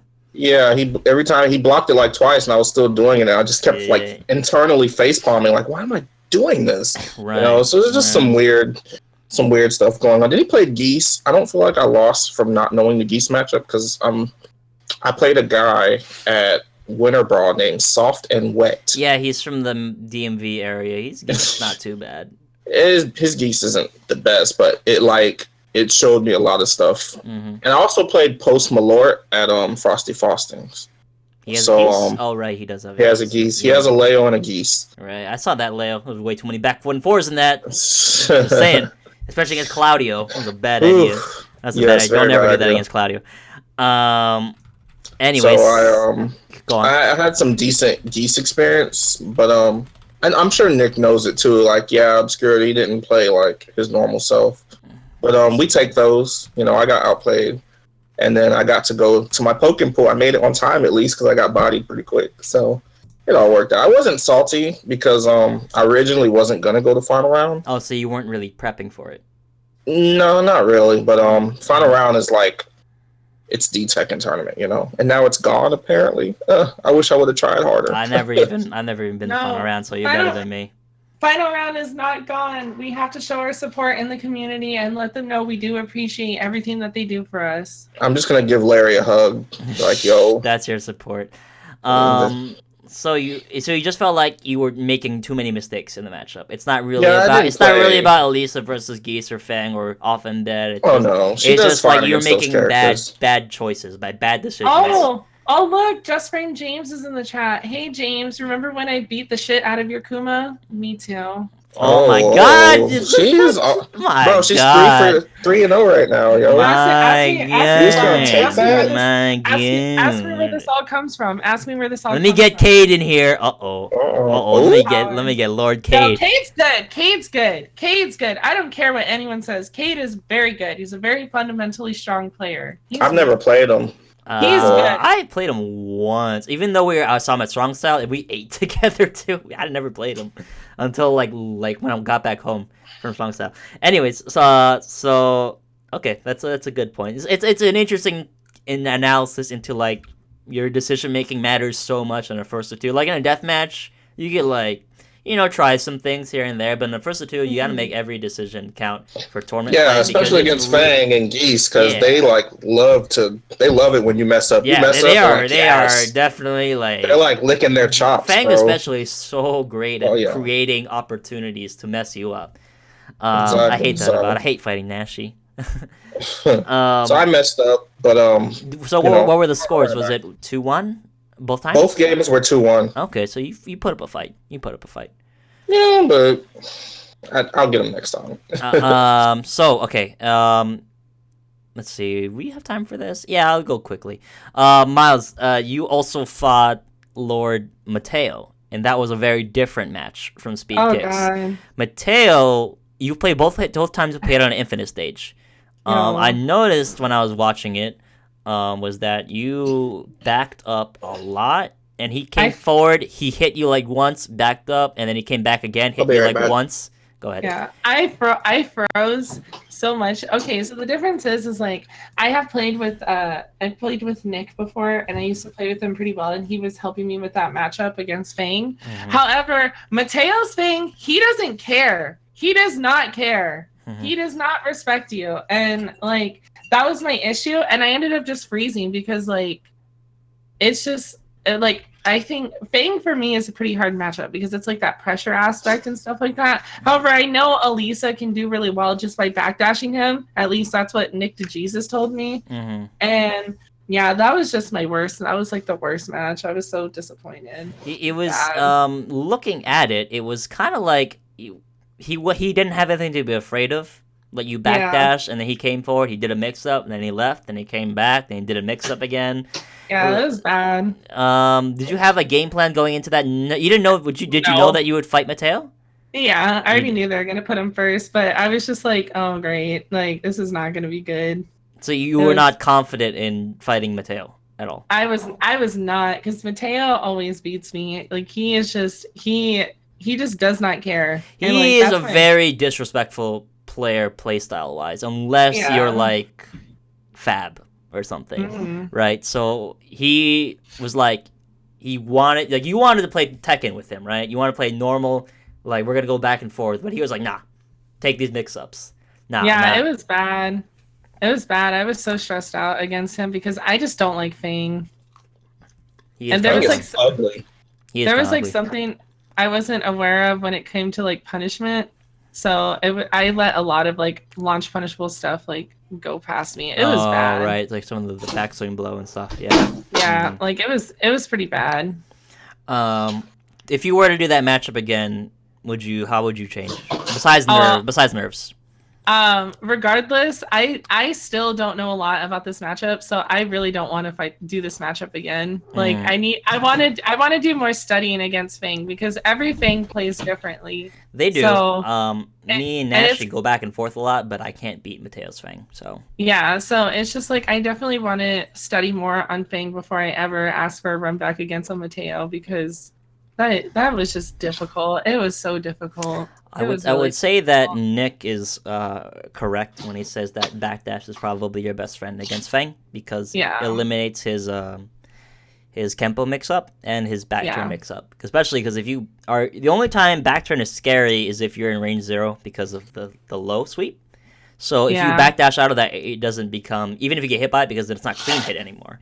So that's probably what he's referring to, but I think you froze up too much. You would agree with this. You froze up too much in his face. Oh yeah. Mm-hmm. I didn't know what to do because it just seemed like he had all the answers. So Cuddle came by and she gave you some advice. What do you think? What did she tell you? She said, "Yo, launch that with forward 3-2. It's launch punishable." And then I don't know what happened in that. Like I just didn't launch it. It was pretty bad. I did not launch it, and and he stopped doing it too. So I was just like, great. I definitely sense a lot of confidence in Mateo there. Yeah, Mateo, because we also played casuals. Like I think like the night before or something like that. No, not the night before. Like 2 nights ago, and yeah, I mean, like I was doing pretty well, but I think he just got the download from that. Right. Yeah, that second game was even more rough than the first one, unfortunately. Yeah, the second game was really bad. It was Definitely a pretty lot bad. harder than speed kicks. I would say you were definitely more ready for speed kicks, despite being nervous in both matches because you know Harong a little bit better. Yeah. Makes sense. Yeah. Fang is Vontae, weird. Yeah. you have a bad track record against the other robot in the game. Yeah. You do. Anakin Jack. and Lord Joey both give you a lot of hard times. And you said that Alisa versus Jack is actually not bad for Alisa. But so No, it's even. it's even. But what do you think? Why is it that you, as an Alisa player or whatever player in general, have such a hard time against good Jacks? I psych myself out. I don't look at Jack as just another character. I just like when they pick Jack, I see like a boss character. You know, like straight up, he's so big and like I just look at him. I'm like, oh god, it's not gonna be fun. Even if it's just like in pools, I'm like, oh god, this guy plays Jack, and he's like hitting me with down back one, and I'm getting tilted, and I'm just like, it's not that serious. So It's like okay, It's so a mental thing for me. it's a rough matchup. Like I mean, it's rough in sense of like if you're nervous, it's a You rough lose. matchup. Yeah, if you're nervous against Jack, you lose. But if you go in confident and you know what you're doing, like it's an easy matchup. It just really depends on the Jack player and like how confident you feel. Lately, I've been really watching like how Chanel fights Saint, you know, to learn how to handle Jack. Chanel is on point with punishing down forward too, which I'm not. right, So that's something that I have to optimize. right. Did Alisa have a 14 frame launcher? Forward Yes. 3-2. That's what I thought. 432. I thought she did have one, but I wasn't sure what the input was. Yeah, so she can make Jack stop doing down forward too, you know, so you don't have to fear it as much. Once you show them that you know how to punish it, it's just I don't have that muscle memory yet. And there's only like 5 good Jack players in the world, straight up. There's only 5. There are not that many good Jack. Anakin, Saint. Who are the other 2? Anakin, Jackie, Joey, Oh, yeah, Jackie. Saints, Naroma. and Naroma. And Naroma. Naroma. And that's it. As far as I know. Yeah. Who else is doing work with Jack? Jackie Mac. Tran is pretty good. Jackie Tran's pretty Jackie good. Tran, yeah, Jackie Tran. Mac. Mac. Matt, I don't I consider see him him a pick Jack player. Bob more often than I see him Yeah. pick Jack. Yeah, I mean, he has a Jack though. he does. He has a lot of characters though. He's not gonna like. I told Mac like straight up like you can't beat any character except Jack. Uh, I told him that, and he was like, "Oh, I'm gonna use Bob next time." I'm like, please do. he's using Bob a lot these days, and good for him because I think he should stick to one character. His bomb We is need more annoying. bombs. We need more bombs. There's only 2 of them in America. I mean, unless you want to count Ricky. Or Rick the No. Ruler, I guess. Rick the Ruler's pretty. He got 13th. That He far did. around. He beat Shadow, too. He beat Shadow. I hope he did it with Law. That's what I want. I don't know. They didn't have the characters on the Smash GG, but they did have the score and all that. I was like, dang. What was I gonna say? So, moving on from that, so you think it's more of a mental thing that you think that because Jack, like the tier of players that play Jack are all really super good players. Like you don't find mid-level Jack players. You only have the top of the top Jack players. That's the threats in tournament. So when you play them, you think too much about how good they are and how good Jack is, so it tilts you a little bit. Yeah, I'm just psyching myself out and not playing, optimally. You know, I'm messing that up for myself. I'm not optimally punishing things. I'm not stepping right. You know, you can sidestep forward one. He doesn't really have any super good homing moves. He has good tracking moves. But like if you step left, you get launched, but he avoids most of the stuff, but if you step left, you get messed up. Yeah. So I mean, Alisa does fine. I just gotta work on that myself. Okay. So I wanted to dispel any rumors in the chat if like Alisa was bad against Jack or something because of No, track she record. does fine. Nah, she's not. Alisa's Like 100% not Robot bad on against robot crime. Yeah. You almost beat Anakin that one time though, but you'll do it. I believe. Oh my god, dude. Yes, I almost beat him. I was so salty after that. I bet you were. I was like, oh my god, if I had just done the thing. But that's another. That's for another day. Okay, so the last section before we get into the Q&A with the chat, do you guys feel there is something that Alisa should try to achieve in a match? Like, how does she create an ideal scenario for her? What is ideal Life for lead. Alisa? Life lead? Life lead. Okay. Life Both of you lead saying this. free. Okay, I believe. I believe. Yeah, Okay. once you get that life lead, it's game over because she can turtle it out. She can turtle it out to either the time runs down or you panic and you do a bad move and she just launches you for it. Like once you get that life lead with her, you just what I like to do is get the life lead, and then when they start to like try to start their offense, that's when I like get my counter hits like Magic 4. Ooh, so life lead, you set up the whole tent, right? Like all your options become open, and they have to come to you, right?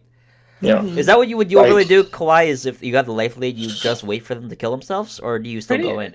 Well, if I have a life lead and they're just like and they want to turtle me back, then I'll kind of try to like psych them out and then just like make them start throwing stuff out. But most of the time, if I have a life lead, in general, if you have the life lead, like 9 times out of 10, your opponent is gonna panic and they're gonna want to even up that score. So then you just chill and you let them live.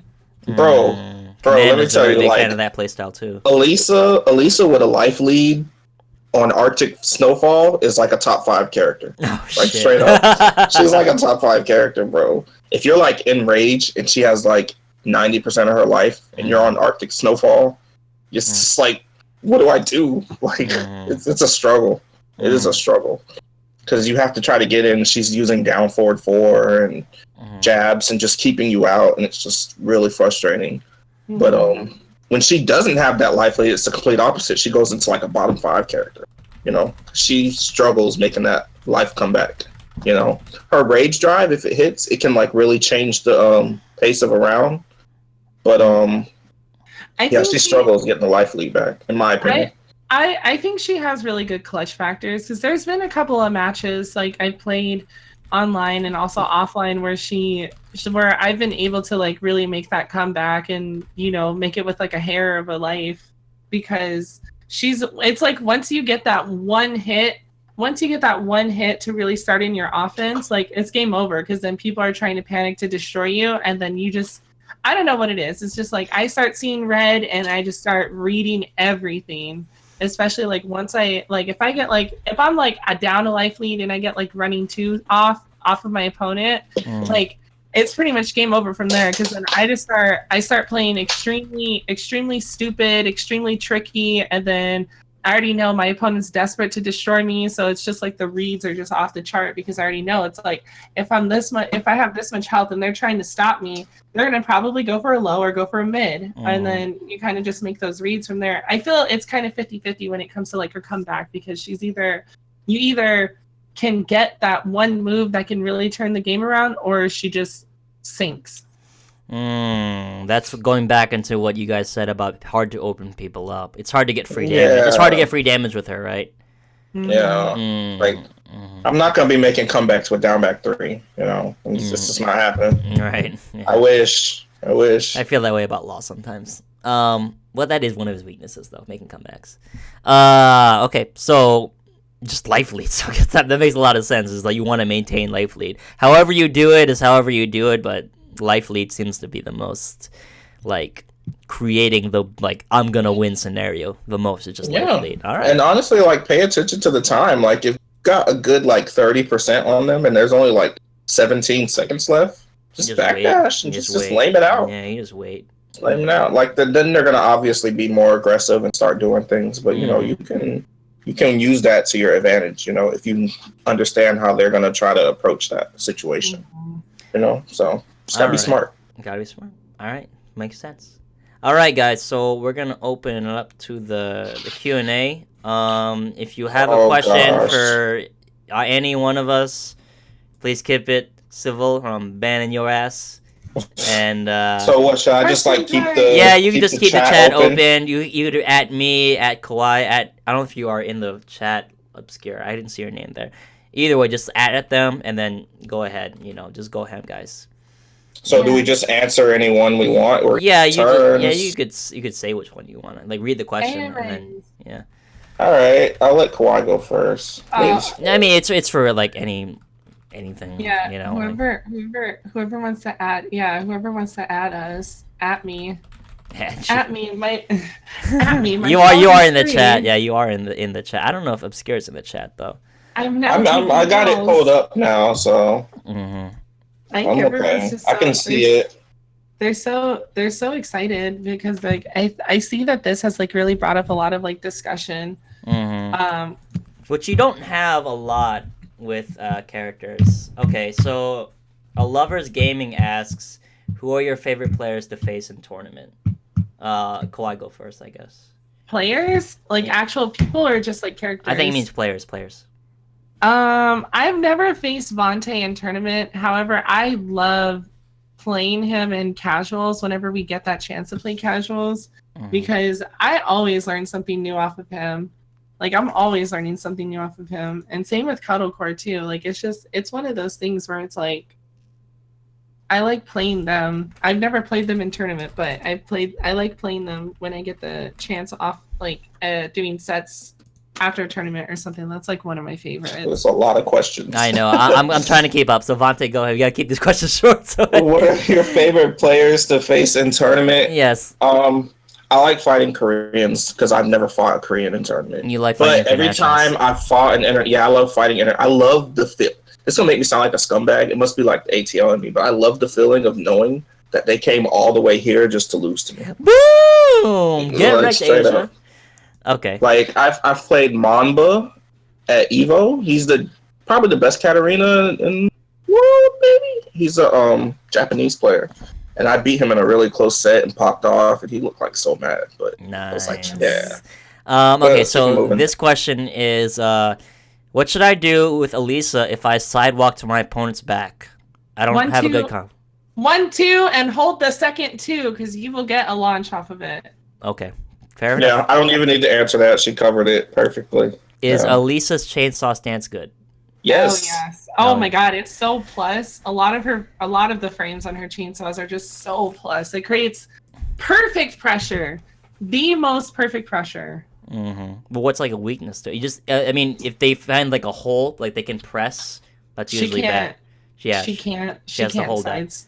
Well, no, she can't block lows or she can't yeah, it's pretty much she just can't block lows. She has that side jump. That's why I always try to homing move her. Yeah, because that's her electric sidestep. It's equivalent to 3 sidesteps. Right. Yeah. It's nice. Are you guys familiar with the Alisa player Byakuroon. I can't pronounce that. Byakuroon. Yeah, I know about him. Any opinion? Just solid Alisa play. I haven't seen too much though, so I don't really know. Like, he doesn't go to tournaments, so, and I usually don't really watch like death matches or anything. I only watch like tournament clips because that's really what matters in my opinion. Maybe if we actually had an arcade scene here in America and I could use my pad. I know. I might have to learn stick at some point. For a brand new player, Mimosas, I should be saying the name, sorry guys. Mimosas asks, for a brand new player, what do you suggest the first thing they practice? I think TK Stratosphere actually got it down. Fundamentals. Everyone wants to practice combos, but like if you don't have fundamentals, like your combos are just not going to mean anything. Yeah, I agree. Bro, you can have like the sexiest combo. Like this combo could be like mad cool, and you're like playing a match. Combo? You can't get that combo though. You started with a down 4-2, and you're like playing. You're like, I can't get the down 4-2, and now you got to actually play Tekken. You're like, wait, I don't know the other moves. Yeah. Lacking fundamentals is a really tough one, especially when you have like a flowchart playstyle. Oh, yep. That question about Leo's a boy or a girl, I'm gonna ignore that because I already know the answer to that. Leo is whatever you make Leo out to be, because that is the character. Leo see my is mods. Whatever you want. Leo is gender fluid. Okay, so Paralic, my boy Paralic's from New York City, so he asks, sometimes I feel like her safe move choice options don't let me turtle hard enough. Any way to clean that up? Yeah, just turtle her back. Wait, is he saying like... No, he's saying like as an Alisa, like he can't turtle effectively just by using safe moves. Like he feel like he has to take risks. Does he have to take risks or not? You can take risks, but I'll honestly say like playing Alisa can be mentally exhausting just because you have to have that level of like, okay, I just need to be patient. Yeah, you gotta think. You gotta really like slow down. Really like slow down your decision making. I see. Yeah, it's not like Fang where I can just keep pressing buttons and it's like I'm okay because I'm not gonna get punished for it. I can just keep going. Like, no, you have to really think about it. Or just like it's like a Rolodex. You're like constantly like flipping through her moves in your mind, and you're just like, okay, this is the situation I'm in. What move is gonna help me out with this situation? What move is gonna help me out with this? What move is gonna do that? I agree. So you gotta really think. James Stackhouse asks, what is related to the last question? Can you guys quickly list the best tools for her keep out? Also, he loves your Alisa. Good tools for her keep out. Down forward 4. Down forward 4, yep. Down back 3 at tip. Down back 3 at tip is so amazing. Down forward 4. 1-2. Sometimes 1-2 is pretty good because it jails. So even if they block it, it's safe. But if you get 1-2, like they can't duck the second hit. Whereas 1-1, they can duck it and then launch it for it. Exactly. Down forward 4, back dash, down back 3. Back 3 is pretty good for a keep out because it has a lot of pushback. Like she's got quite good keep out moves. I think her best keep out move is definitely down forward 4. Absolutely. Yeah. Down forward 4 is really good at keep out. Like if you just want to throw out a safe move and you want someone to like stay away from you, just down forward 4. You don't lose anything. It's not punishable. So it's just like A Lover's Gaming asks, which of both of you's proudest moment in Tekken? For me, it was when I won CEO. That was a really big deal. I would imagine so. Because I beat a lot of good players at that tournament. That was tag 2. Oh yeah, that was tag 2. That was tag 2. But I beat Lil Majin. I beat Poke Chop. Cody. That was like you were racking up a body list. Damn. I beat Ace Unlimited. So that was a really good tournament for me. And I won the belt. That belt, man, it's like I'm the champ, bro. I'm the champ. Yeah, that was my best moment, I would say. When is my best moment? Getting top 16 at Northwest Majors last year. I was so nervous going into it, and like I could have won. I could have fucking won if I did the correct mix-up, because I had Super Joe scared in a corner, no life. I had no life. I was in destruction mode, and I was just chopping away at his life, and I just needed one more hit to get him. and I did the wrong choice, and he punished me, and I lost. But Well, those are the clutch decisions. I was Yeah. one hit away from sending Vontae home at Winter Brawl. I was one hit away, and I fucked You up. literally were, and I wasn't even thinking about it. That's the thing. Like, I wasn't I wasn't either. I was like, I'm just playing. Like, I was just playing. I don't even think about like, oh shit, I'm about to advance to the top 3. Damn, bro. We were focused in, but that last game, like, my brain died. Like, I wasn't thinking anymore. I don't know what happened. I just kind of ran through you. I was like, all right. I don't know what happened. I just The beef was not spicy I ran anymore. out of fuel. I ran out of spice. Pepper beef too mild. Yeah, it became too mild. But I was playing really well that tournament, even against Victim. Yeah, man. Despite me not winning. Anyways, so Coolajin asks, why do we not pick super top tiers like Dragunov or Paul? Any of us? because like Because you can play who you want. it's boring. In Tekken 7, everyone's so viable of winning that it just doesn't matter about tiers. It's not like Street Fighter 5 where you have to pick those tiers, otherwise you're gonna lose. But Right. in Tekken 7, everyone's just so viable. Plus, like, I love Alisa so much, and it's just like I could never just drop her and start maining someone else because I feel because they're S tier, like I'm gonna win a tournament. Like it's just never gonna happen. Vontae. Plus, I just don't like any of the top tier characters. The best I'm not gonna say. I don't even like to say top tier. The best characters in Tekken that have the best tools. I don't really care for them too much. I kind of like Paul because he's so like basic, and I like the basic stuff. But I can't really move with him like I want to. Oh, because of the backdash, right? Yeah, I mean, his backdash really is also like not his... as good as Elisa's. Yeah, and I just don't like his archetype. Just the typical American dude with the spiky hair. Oh, yeah. Somebody asked earlier, I can't find it, but Vontae, are you available to play casually online? Do like randoms? Am I available to play? So, a lot of people don't realize this. I don't have internet, and I don't have a laptop. So, I barely even, like, play. The only time I get to play online is when I go to my grandmother's house like I am right now, hence the very old looking painting. When I go to her house, she has internet. It's like 20 minutes away, but like I work pretty long shifts during the week, so it's tough. Like I still play like at home, just in the lab doing combos, seeing what I can come up with and stuff. Right. I don't actually play online much. I'm planning to get internet soon, but before CEO. That's the goal, before CEO, because I'm trying to get top 8 at CEO. I need that entrance. Yeah, I I need that. I'll be there. I'll be fighting you for that. I'll see you there. You gotta defend Florida. I gotta defend Florida, man. That was you, Dare, who asked that, by the way. And there was another question that was pretty good, but where did it go? Oh yeah, YBP9K asks, how do you approach learning matchups? Either of you? Practice mode. I go to practice mode and I kind of just look up. Okay, so what are this character's top use moves? What are moves that this character uses like all the time? You know what I'm saying? Yep. And then once you find a way through around those moves, then you go around. Okay, so what are some situational moves that this character uses? Okay, and then you go through those moves and you find out: can I sidestep this? Can I launch this? How do I punish this? Is this safe? If it's safe, what are my options? I'm mixing them up. Like, what am I doing? You know? So, and that's like I think like the only characters I've actually like 100% labbed right away was like Geese, which I still suck against Geese. And it's hard to find a Geese to play with, to be honest, to test stuff. Yeah, and Noctis though, I did a huge shout out to Noctis. Yeah, I did a huge Twitter thread. Noctis sucks. Well, like I did a huge Twitter thread against Noctis, and like obviously there was no frame data out on him because he literally just came out. And after that Twitter thread, like I realized, oh wow, this character really isn't that crazy. Like unfortunately, I think he does need a buff. I don't think he's bottom tier though.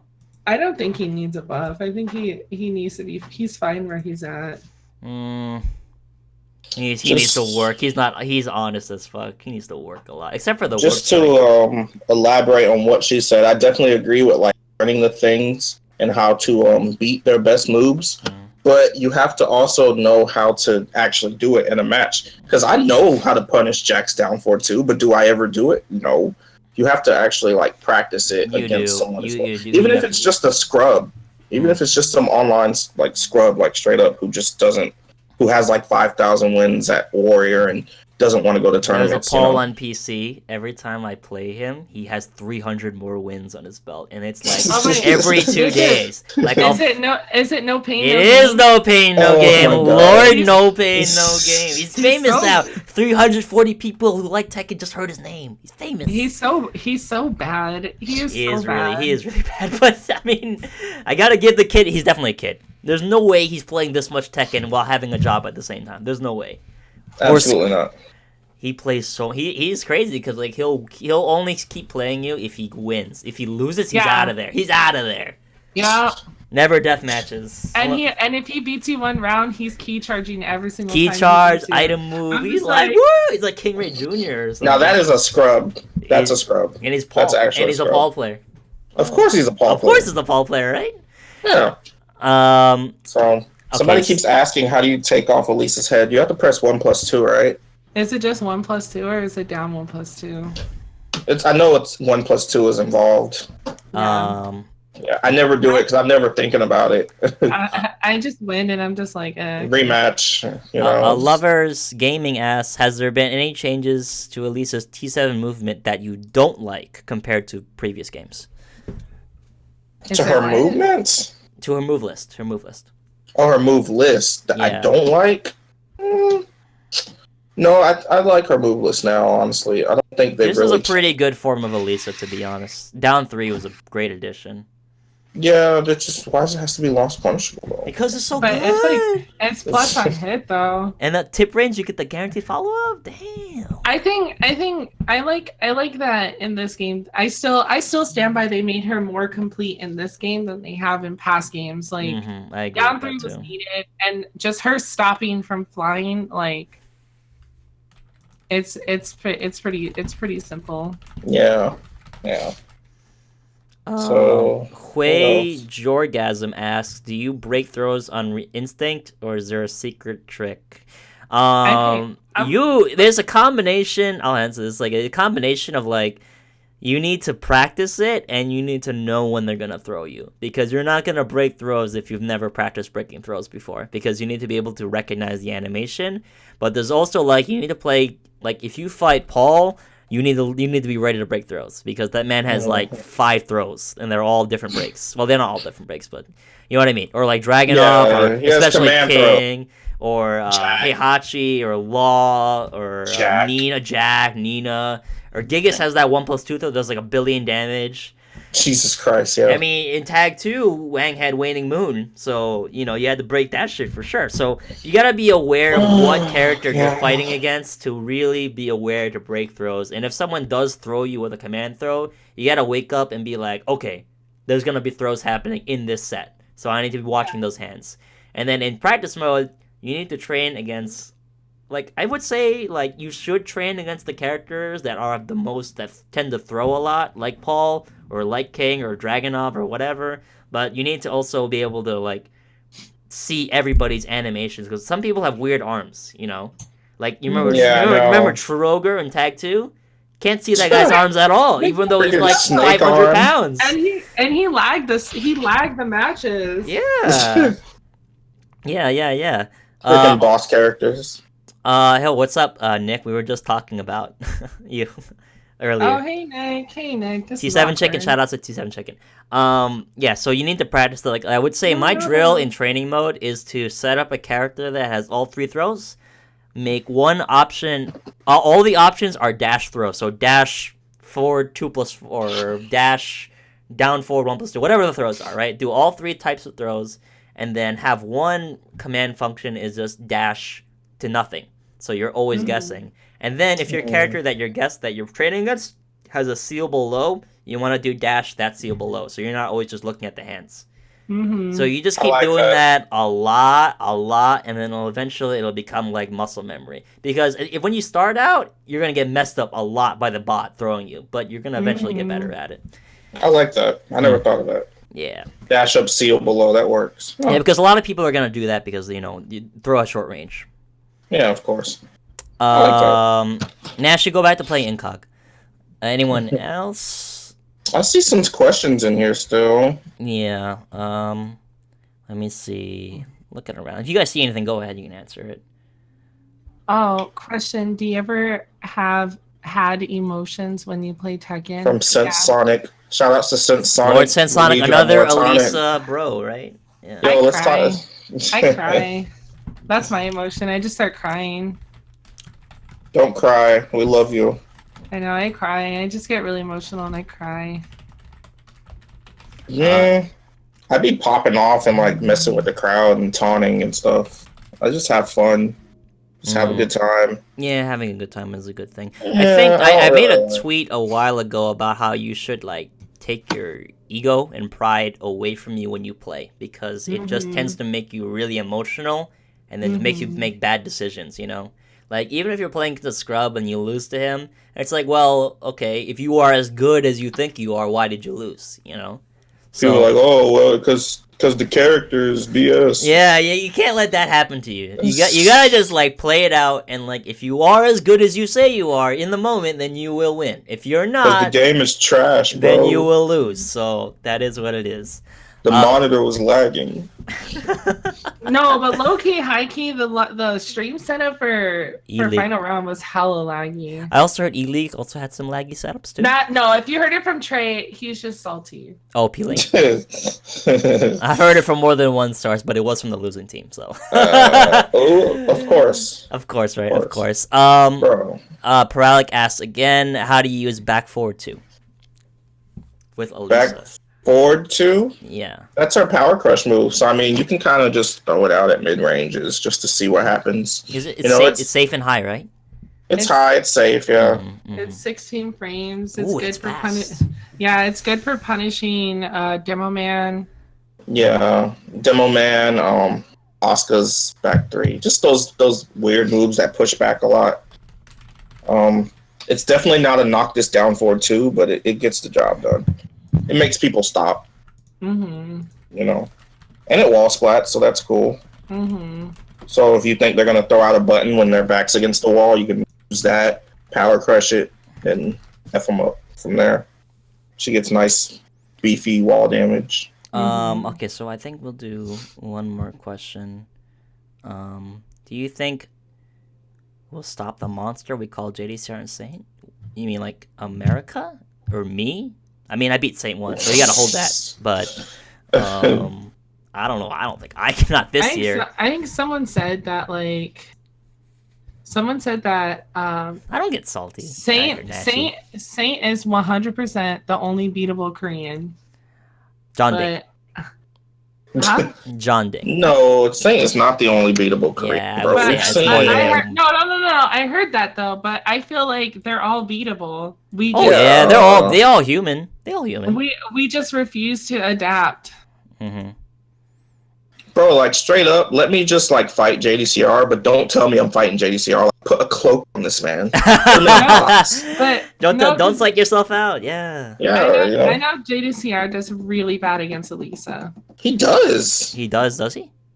Yeah. He doesn't like Alisa. From what I've heard, the ancient lore was that he does not like Alisa, so he always places her very low on tier list. Oh, wow, I got that personal bias. Because he always loses to her. She's trash because I lose to her. That makes sense.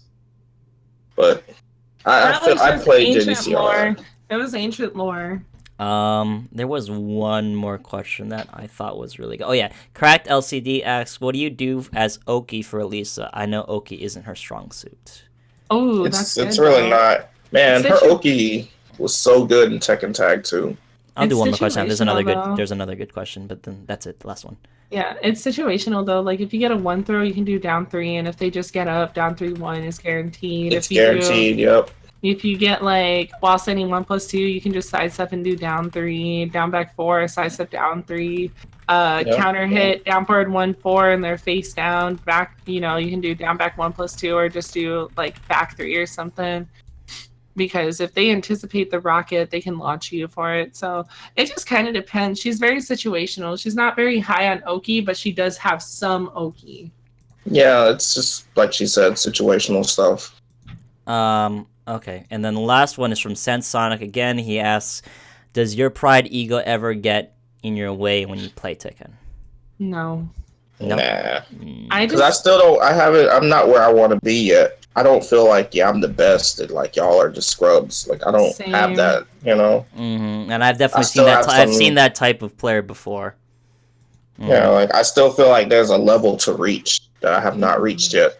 Mhm. And until I get there, like I want to be able to consistently like be a threat to the top players, but I still have to get through like the players like Anakin, Mhm. Joey Fury. I'm like right under them, you know? Lord, So- Lord Joey. I always think Yeah. he's old, but he's not. He's like my age. Yeah, he's young. I'm older than Yeah. both of you. It's weird. Yeah, man. I look the youngest here. Okay, so now hopefully this will work. Let me see. Let me switch. Uh-oh. What's he Oh doing? shit, we got what is it? the final thing in our show tonight. We got Tekken Jeopardy. Oh, Yeah. Oh, yeah, I forgot about that. Yeah, we got it. I got it set up. So, you're not gonna be able to see the board, but I'll tell you the categories. You'll see it on stream, but it'll be delayed. So I'll tell you the categories and like the questions. So you'll be fine. I'll keep score too. Alright. So this is play. customized for Alisa and Tekken. So pretty sick. Let me Oh, actually make the sound. let me refresh. It might not. I be- came here to win. She's I'm here to not win. trying to- Okay. Oh yeah. And if you do win, Yo, we got I prizes. have you. I will Oh. buy you something from the Arcade Impact Teespring store. There is Woo! merchandise, and we have a mug that I really like that says "Email Harada." It's Oh and snap! This just got serious. I know it got serious, It and just then got mad serious, bro. and I wasn't then, even trying to like. Be and competing. I will probably bake you cookies at some point. I do bake for real, so Yeah, you did Oh tell me my that a while gosh, ago. I Yeah. love baking. yeah. I So love baking. Okay. I oh see shit, this that. shit's kind of expensive. Don't buy anything too expensive. Oh shit, okay. Okay, we're good. Okay. So, we have the categories here. We have what's that move? Name that move. Alisa lore. General Tekken. And what's that stage? Oh, you're done. You're done, Obscure. Okay, I so got this, because I I don't think. have a buzzer system set up, the first person to say Alisa, I will pick them. You always better be ready. I'm girl, sorry. All right. Oh, wow. Okay, so Kawaii, go first. Yes. Okay. Hold on. Let me refresh. Did you like the categories again? Yeah. Can I get the categories? What's again? that move? Name that move. Lore, General Tekken. What's that stage? It goes from 100 to 500 and then 1000. What's that move for the most? What is Oh, it? 1000. Okay. Wow. Wow, she's playing. Damn, she's literally fucking doing nuts the most. already. Okay. This rare attack is only -3 to -2 on block, and it's a surprisingly fast mid kick from an awkward position. Elisa. Yeah, I know, but what's the move? Oh. And also, please answer Is it- Jeopardy style, like what is, Nani desu? Is it 444? back turn 4, sorry. What is it? Back turn? Oh, back turn 4. Oh my Wow, gosh. nobody. Oh, that is rare. That's why it was the hard question! I use that move. I use that move. I should know that. Okay, Vontae, go ahead. What's that What move? is- Name that move. Lore, General Tekken. What's that stage? Lore Lore for 1 to 500 or 1000? for 100. Alright. Keeping it safe. I'm This an Alisa character player. is often viewed as Elisa's father. Elisa. Kawaii? Dr. Bosconovitch. Who is Dr. Bosconovitch? Correct. Oh my gosh. 100. I just gave you 100 points. Kawaii, go ahead. Okay. What's that lore Uh-huh. for 1000? Oh, Jesus Christ. Alright. What's the lore for 1000? Although Alisa and this character are often viewed together, their friendship is actually non-canon. Alisa. Obscure. Who is Miharu? Who is Ling Xiaoyu? Who is Miharu? Oh, okay. Wait, their friendship isn't canon? No, I guess it's no. not. It's not. No, it's not, because Blood Vengeance is not. Blood Vengeance It's in not Tag 2 is canon. not canon. Boo! And Tag 2 is not canon. And Tag 2 is not canon either. Let me fix the scores here. That was a good one. That's why it's 1,000. That's why I Since said nobody got Miharu. it, Obscure, go again. Gosh, what were the categories again? What's that move? Name that move. Lore. General Tekken. What's that Let's stage? do name that move. Name that move. 4. For 300. Alright. What's that move for 300? What is down? What is the name of down 3? Fuck, I don't know this one. Don't cheat! Don't you cheat! What is this? Don't you cheat! I know this. Down Alisa. three. Alisa. Okay, Obscure. Hard reset? No. Quick slider. Quick slider. Okay. All right. You're Vontae- right. That is it. Vontae, go again. My turn again? Yeah, Okay, because you called it. Nobody got it. Name that move that's for okay. 1,000. Whew. And then I move need for to win. 1,000. What is the name of full crouch down back 1+2? Oh, Alisa. Alright, Alisa. Kawai. Full crouch down back 1+2. Full crouch down back 1+2. You can't do that. It's No, called. hold on. No. I'm repeating it so I know what it is. Okay, it is Skyrocket Super Punch. Is that okay? Double bull shoot. Oh. Get fucked. Vontae, go ahead. Why is he kept going? Like, it's because you got it wrong. I messed up on the last. I know I messed up on the last time. It's okay. I'll keep it together next time. It's my first time doing it. Relax. Rigged. I know. Well, Wow, you Nick is have 100 talking points, shit. so it's not really rigged. It's not really rigged. Nick is talking shit. Let me type out the categories here so you remember. We'll do what's that move? Okay, what's that move for? For 100. All right. Oh wait. I need some points, I man. clicked on the wrong thing. This attack is comparable to Alisa's Snake Edge. We're looking for a notation, remember, not the name. Notation. Alisa. Kawai. Down 3+4. Correct. That was a confusing question because I was like, is he thinking like Elisa? You said Alisa's Snake Edge, so Alisa's It's a Snake Edge it's a is- homing launching low. That's really slow. It's down 3+4. Yeah. Makes sense. Kawai, go ahead. Okay. Hold on. I see. What's that stage for 300? All right. You're gonna see an image. I'll post it in the chat. Hold on, let me get the actual files up so I don't have to wait for it. Where is it? This videos, management, game show, presets, buttons. Here we go. Perfect. What's that stage for 300? Right? Yeah. Okay. Here we go. It's in the Discord chat. Oh shit. Oh, don't read that name. There we go. Don't read that name. God. Oh, Oh god. I can hear the song. I can too. It's in Tekken. Is it in Tekken Tag 2? It is in Tekken Tag 2. Yeah. Yes, it is. It's the one that's like. Alisa. Oh wait, Kawai. I mean, Alisa. obscure. Naraku. Correct. Good job. He on the Yes. scoreboard. Oh man, he just took the lead Bro, too. let me tell you, I was actually just listening to that song earlier today, so that's why I know. Damn, I was strats. We got strats. Obscure. I was Go literally ahead. listening to it. Let's do name that stage again for how much? 500. Yeah. Okay. Or do 500? Don't look at the chat because it gives the name of the file right away. Okay. Okay. I'll tell you when you can look. Go ahead. Alisa, what the Obscure. fuck? no theater. Let's see. Are you right? Yes, you are. From Tekken 6. No Ew. theater. Bro, I know my stages. You Let's know, go. holy shit, he found the stage. He found the stage. Obscure, go ahead. Name that stage. Oh my god. Whoops, I picked the wrong one. For which one? We're not gonna do name that stage again. Actually, I gotta show her I can count. beat her in multiple categories. Ooh! We'll do name that move again for whatever's highest left. 500. So, Okay. what is the name of 1 plus 3? 1 plus 3. Left side throw. I mean, one left arm throw. Oh god. Ooh. Alisa. Kawaii. Left arm throw. Is it on the side? No, it's just standing like facing forward, left arm throw, like regular one throw. Oh. I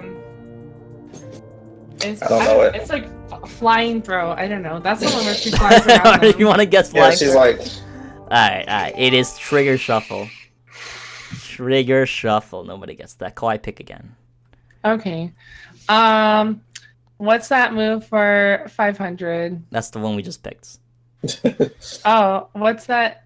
Oh, sorry. You're right. I said name that move. You're right. Sorry. Yeah. What's that move for 500? This attack is one of Elisa's rarest attacks, does 50 damage, and is also unparryable. Rarest attacks. Is it? Oh, Alisa. Alisa. Oh, Kawaii. Sorry. Get out of here. Is it? Back turn 3 plus 4? It's back 2 plus 3. Back 2 plus 3. Back 2 plus 3. It's an unblockable. Oh, wait. Is that her arms? No, it's like she takes her head off and she thrusts it into your Oh! chest. It's a melee attack too. It's not a projectile. That's weird. Yeah, well, it is a rare attack. Nobody ever uses it, so. Exactly. Kawaii, go again. Let's see. General Tekken. No, lore for 500. All right. Lore for 500. Bonus question, if you get this right, double points. Although she speaks Japanese, Alisa is technically from this Eurasian country. Alisa. Oh, man, she fucking bodied you. Go ahead. She is from Russia. No. She is from Russia. No. Oh, I didn't have it. She is from Yeah, Russia. correct! She's technically from. She was built in Russia by Dr. Bosconovitch. 200 plus 1,000. All right. Wow. Kawaii, please go again. Oh, yes. Oh my gosh. Oh, man. Okay. Give me well, let me read it. General Tekken for 200. All right.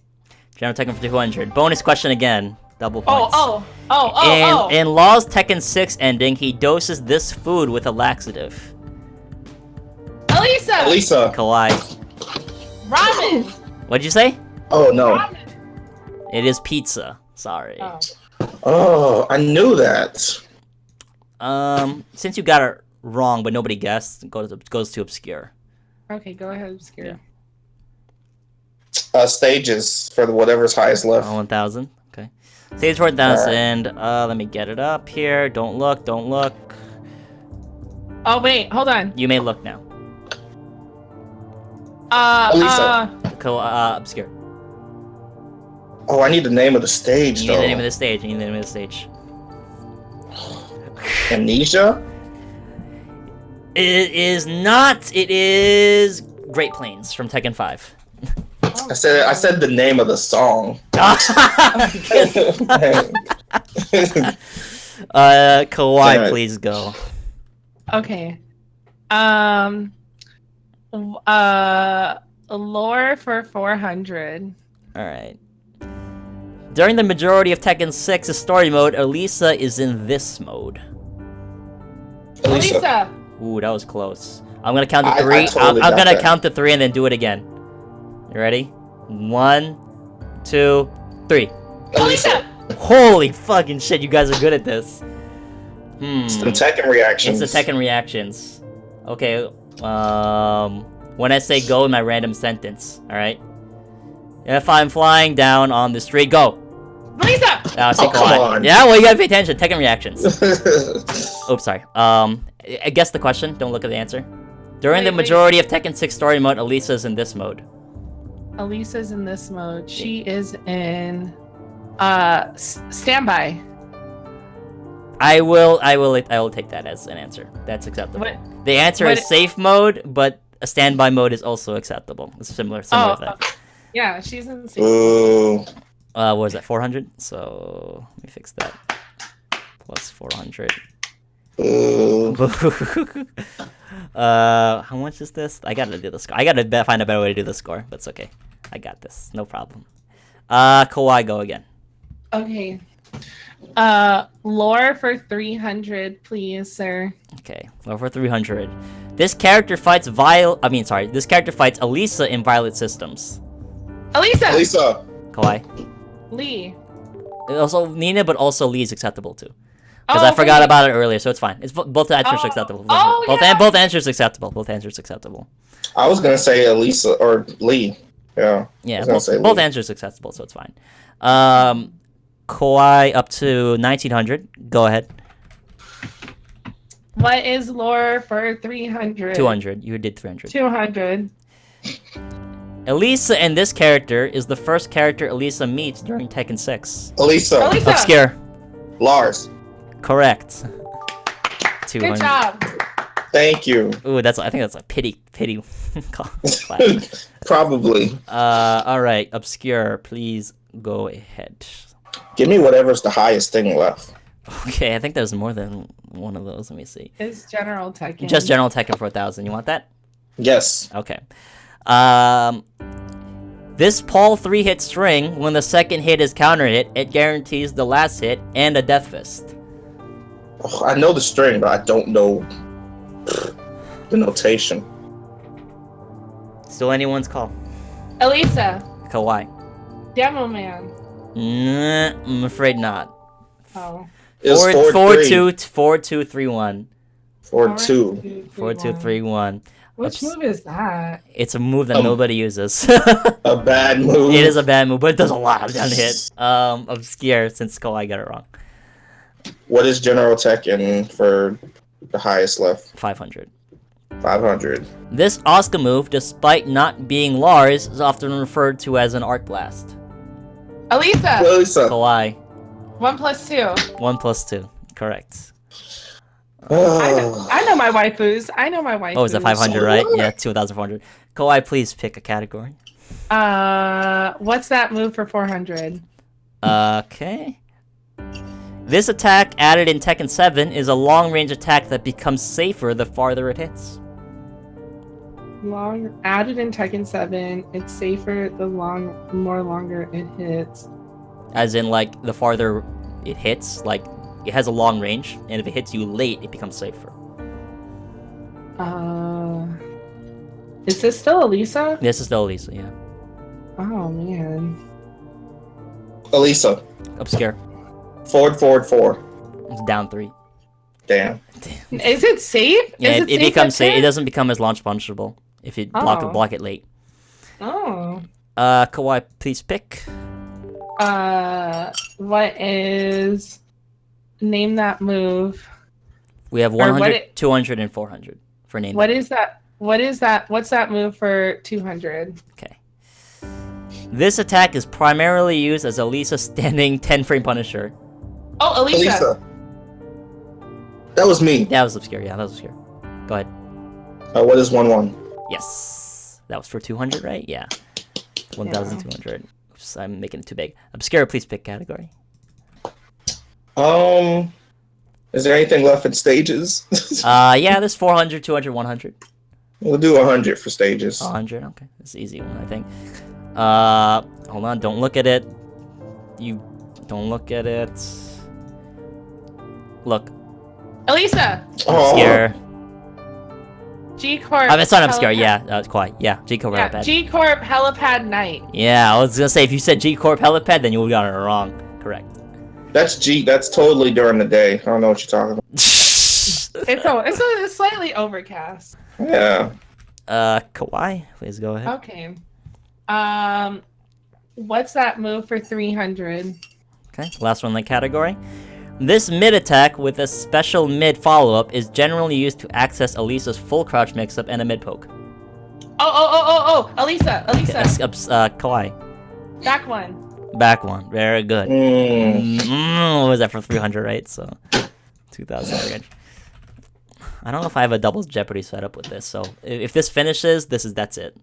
Kawhi, That's okay. pick a category. I've never finished a game of this, so I don't know what happens. Kawhi. What do I have left?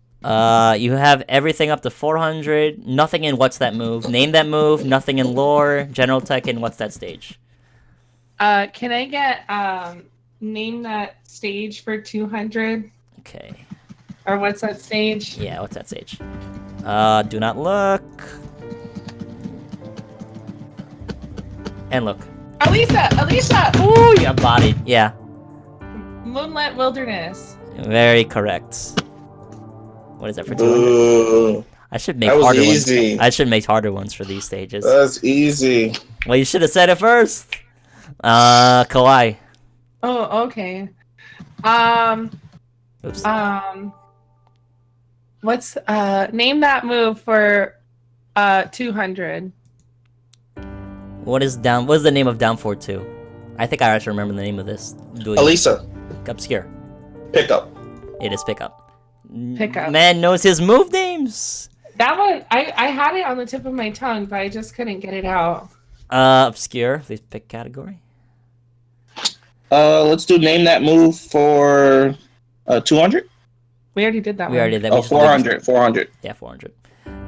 What is down back 1? The name. Alisa! Kawhi. Oops, sorry. Don't read that. Go ahead. Read it. Reboot. It is called backup. Sorry. Oh, backup. God damn I it. knew that one. Oh, you knew that when we didn't say it. No, Obscure. reboot is when she's lying face down and it's 1 plus. 1 Yeah. I wonder Get it right. if in Jeopardy, if you get it wrong, does the other person get to guess? I guess I'll figure out for next time. Anyways. Obscure, please pick category. Let's do General Tekken for 300. Okay. This game was the only game a Jack series did not appear, and I mean main Tekkens. Alisa. Kawhi. Tekken 4. Tekken 4. Correct. What is 200? I'll pick a category. Name that move for 400. All right. We already did that. We already did that. Did Yeah. we? Yeah, we did. Name that move for 100. Bonus.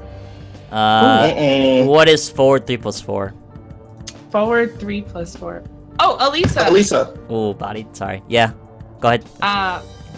Fly. It's called boot. Oh my god.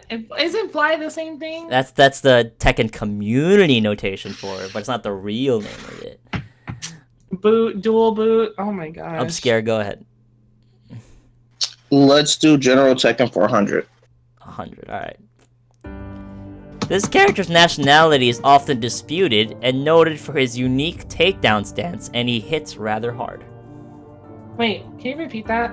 This character's nationality is often disputed and noted for his unique takedown stance. He hits rather hard.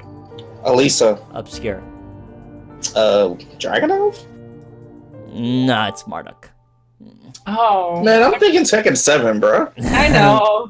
I did non-Tekken 7 questions. So That's fair. because Yeah, Marduk, some people in one game he's Australian and in another game he's American. And he does have he has Valtudo stance.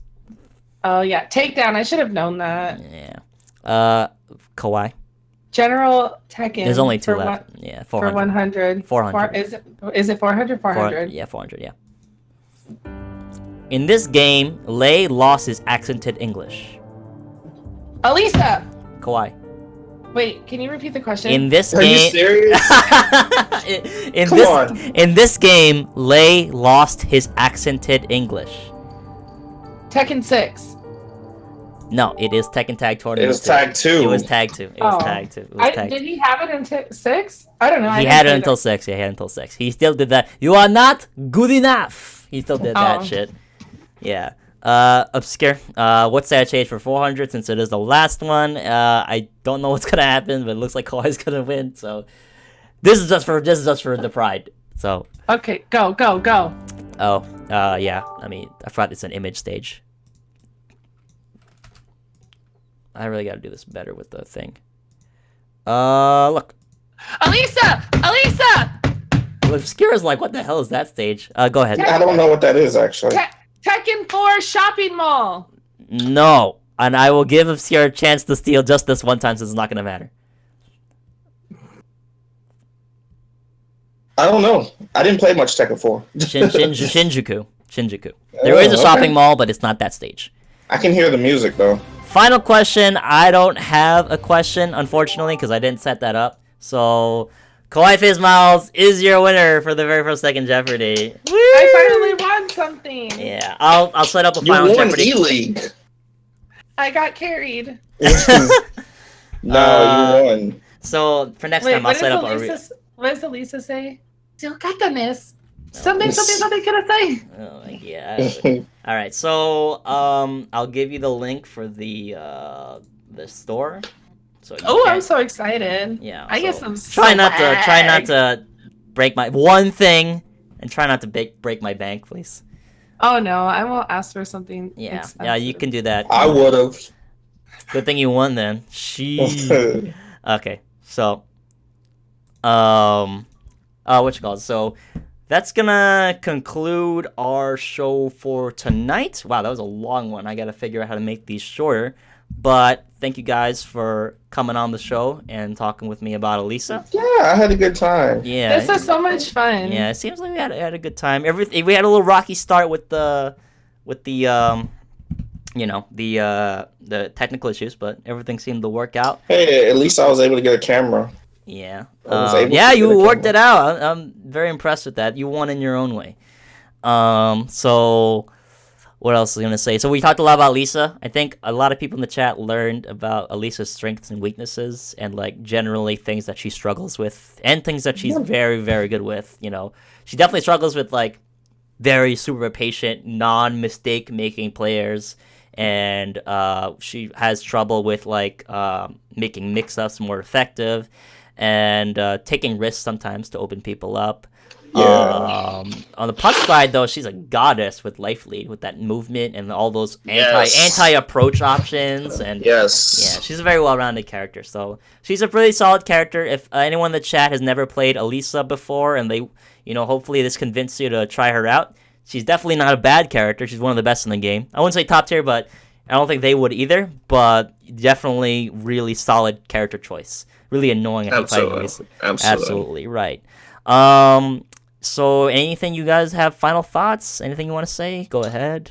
So like after, because I'm like really hungry right now, but like if anyone wants to like play on PS4, I'm gonna probably be on like all night. So you can add me obscure_darkness or follow me on Twitter at NgObscure. Be sure to follow Kawhi at KawaiiFaceMiles. I have it follow up there too. Yeah. Yeah. Oh yeah. Okay. Never mind. This guy's on it. But yeah, like follow us. And if you guys have any questions about Alisa, just hit us up, because Alisa players are friendly. We're not like Jack players. Like, we're actually nice. We're not scumbags. Joey is nice. I know. I'm just messing with him. Maybe Joey's the exception.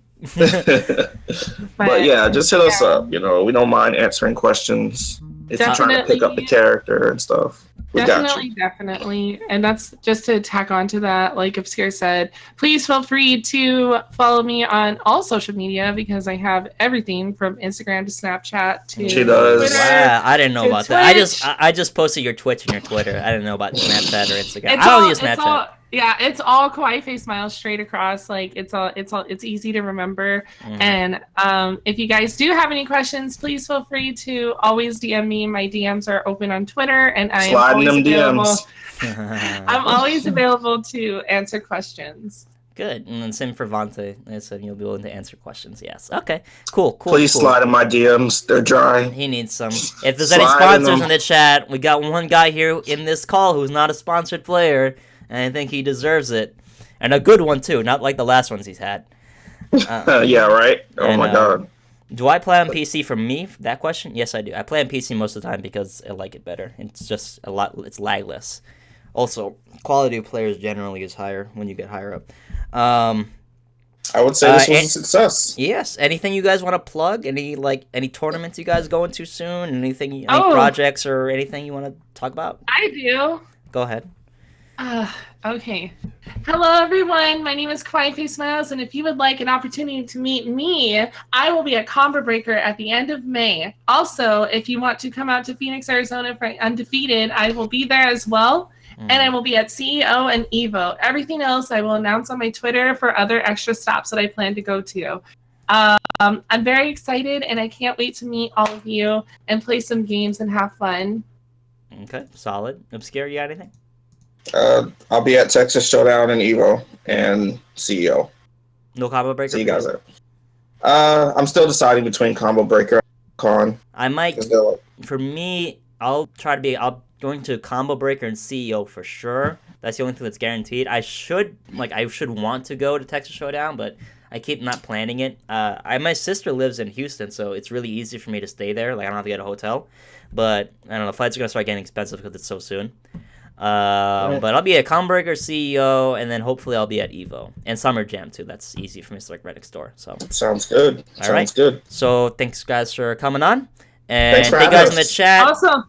Also, shout out to UYU, my Oh sponsor. yeah, well shout out to Arcade Oh my Impact. goodness. And shout of out to course. Arcade Impact. iFix tomorrow? Yes, I think I will be able to make it to iFix tomorrow. I think I have to take the bus this time though. Hopefully that works out. Also, if you want emote of my corgi dog, please subscribe. It's a pretty good emote. Okay, thank you guys, and we'll call it there. See you guys.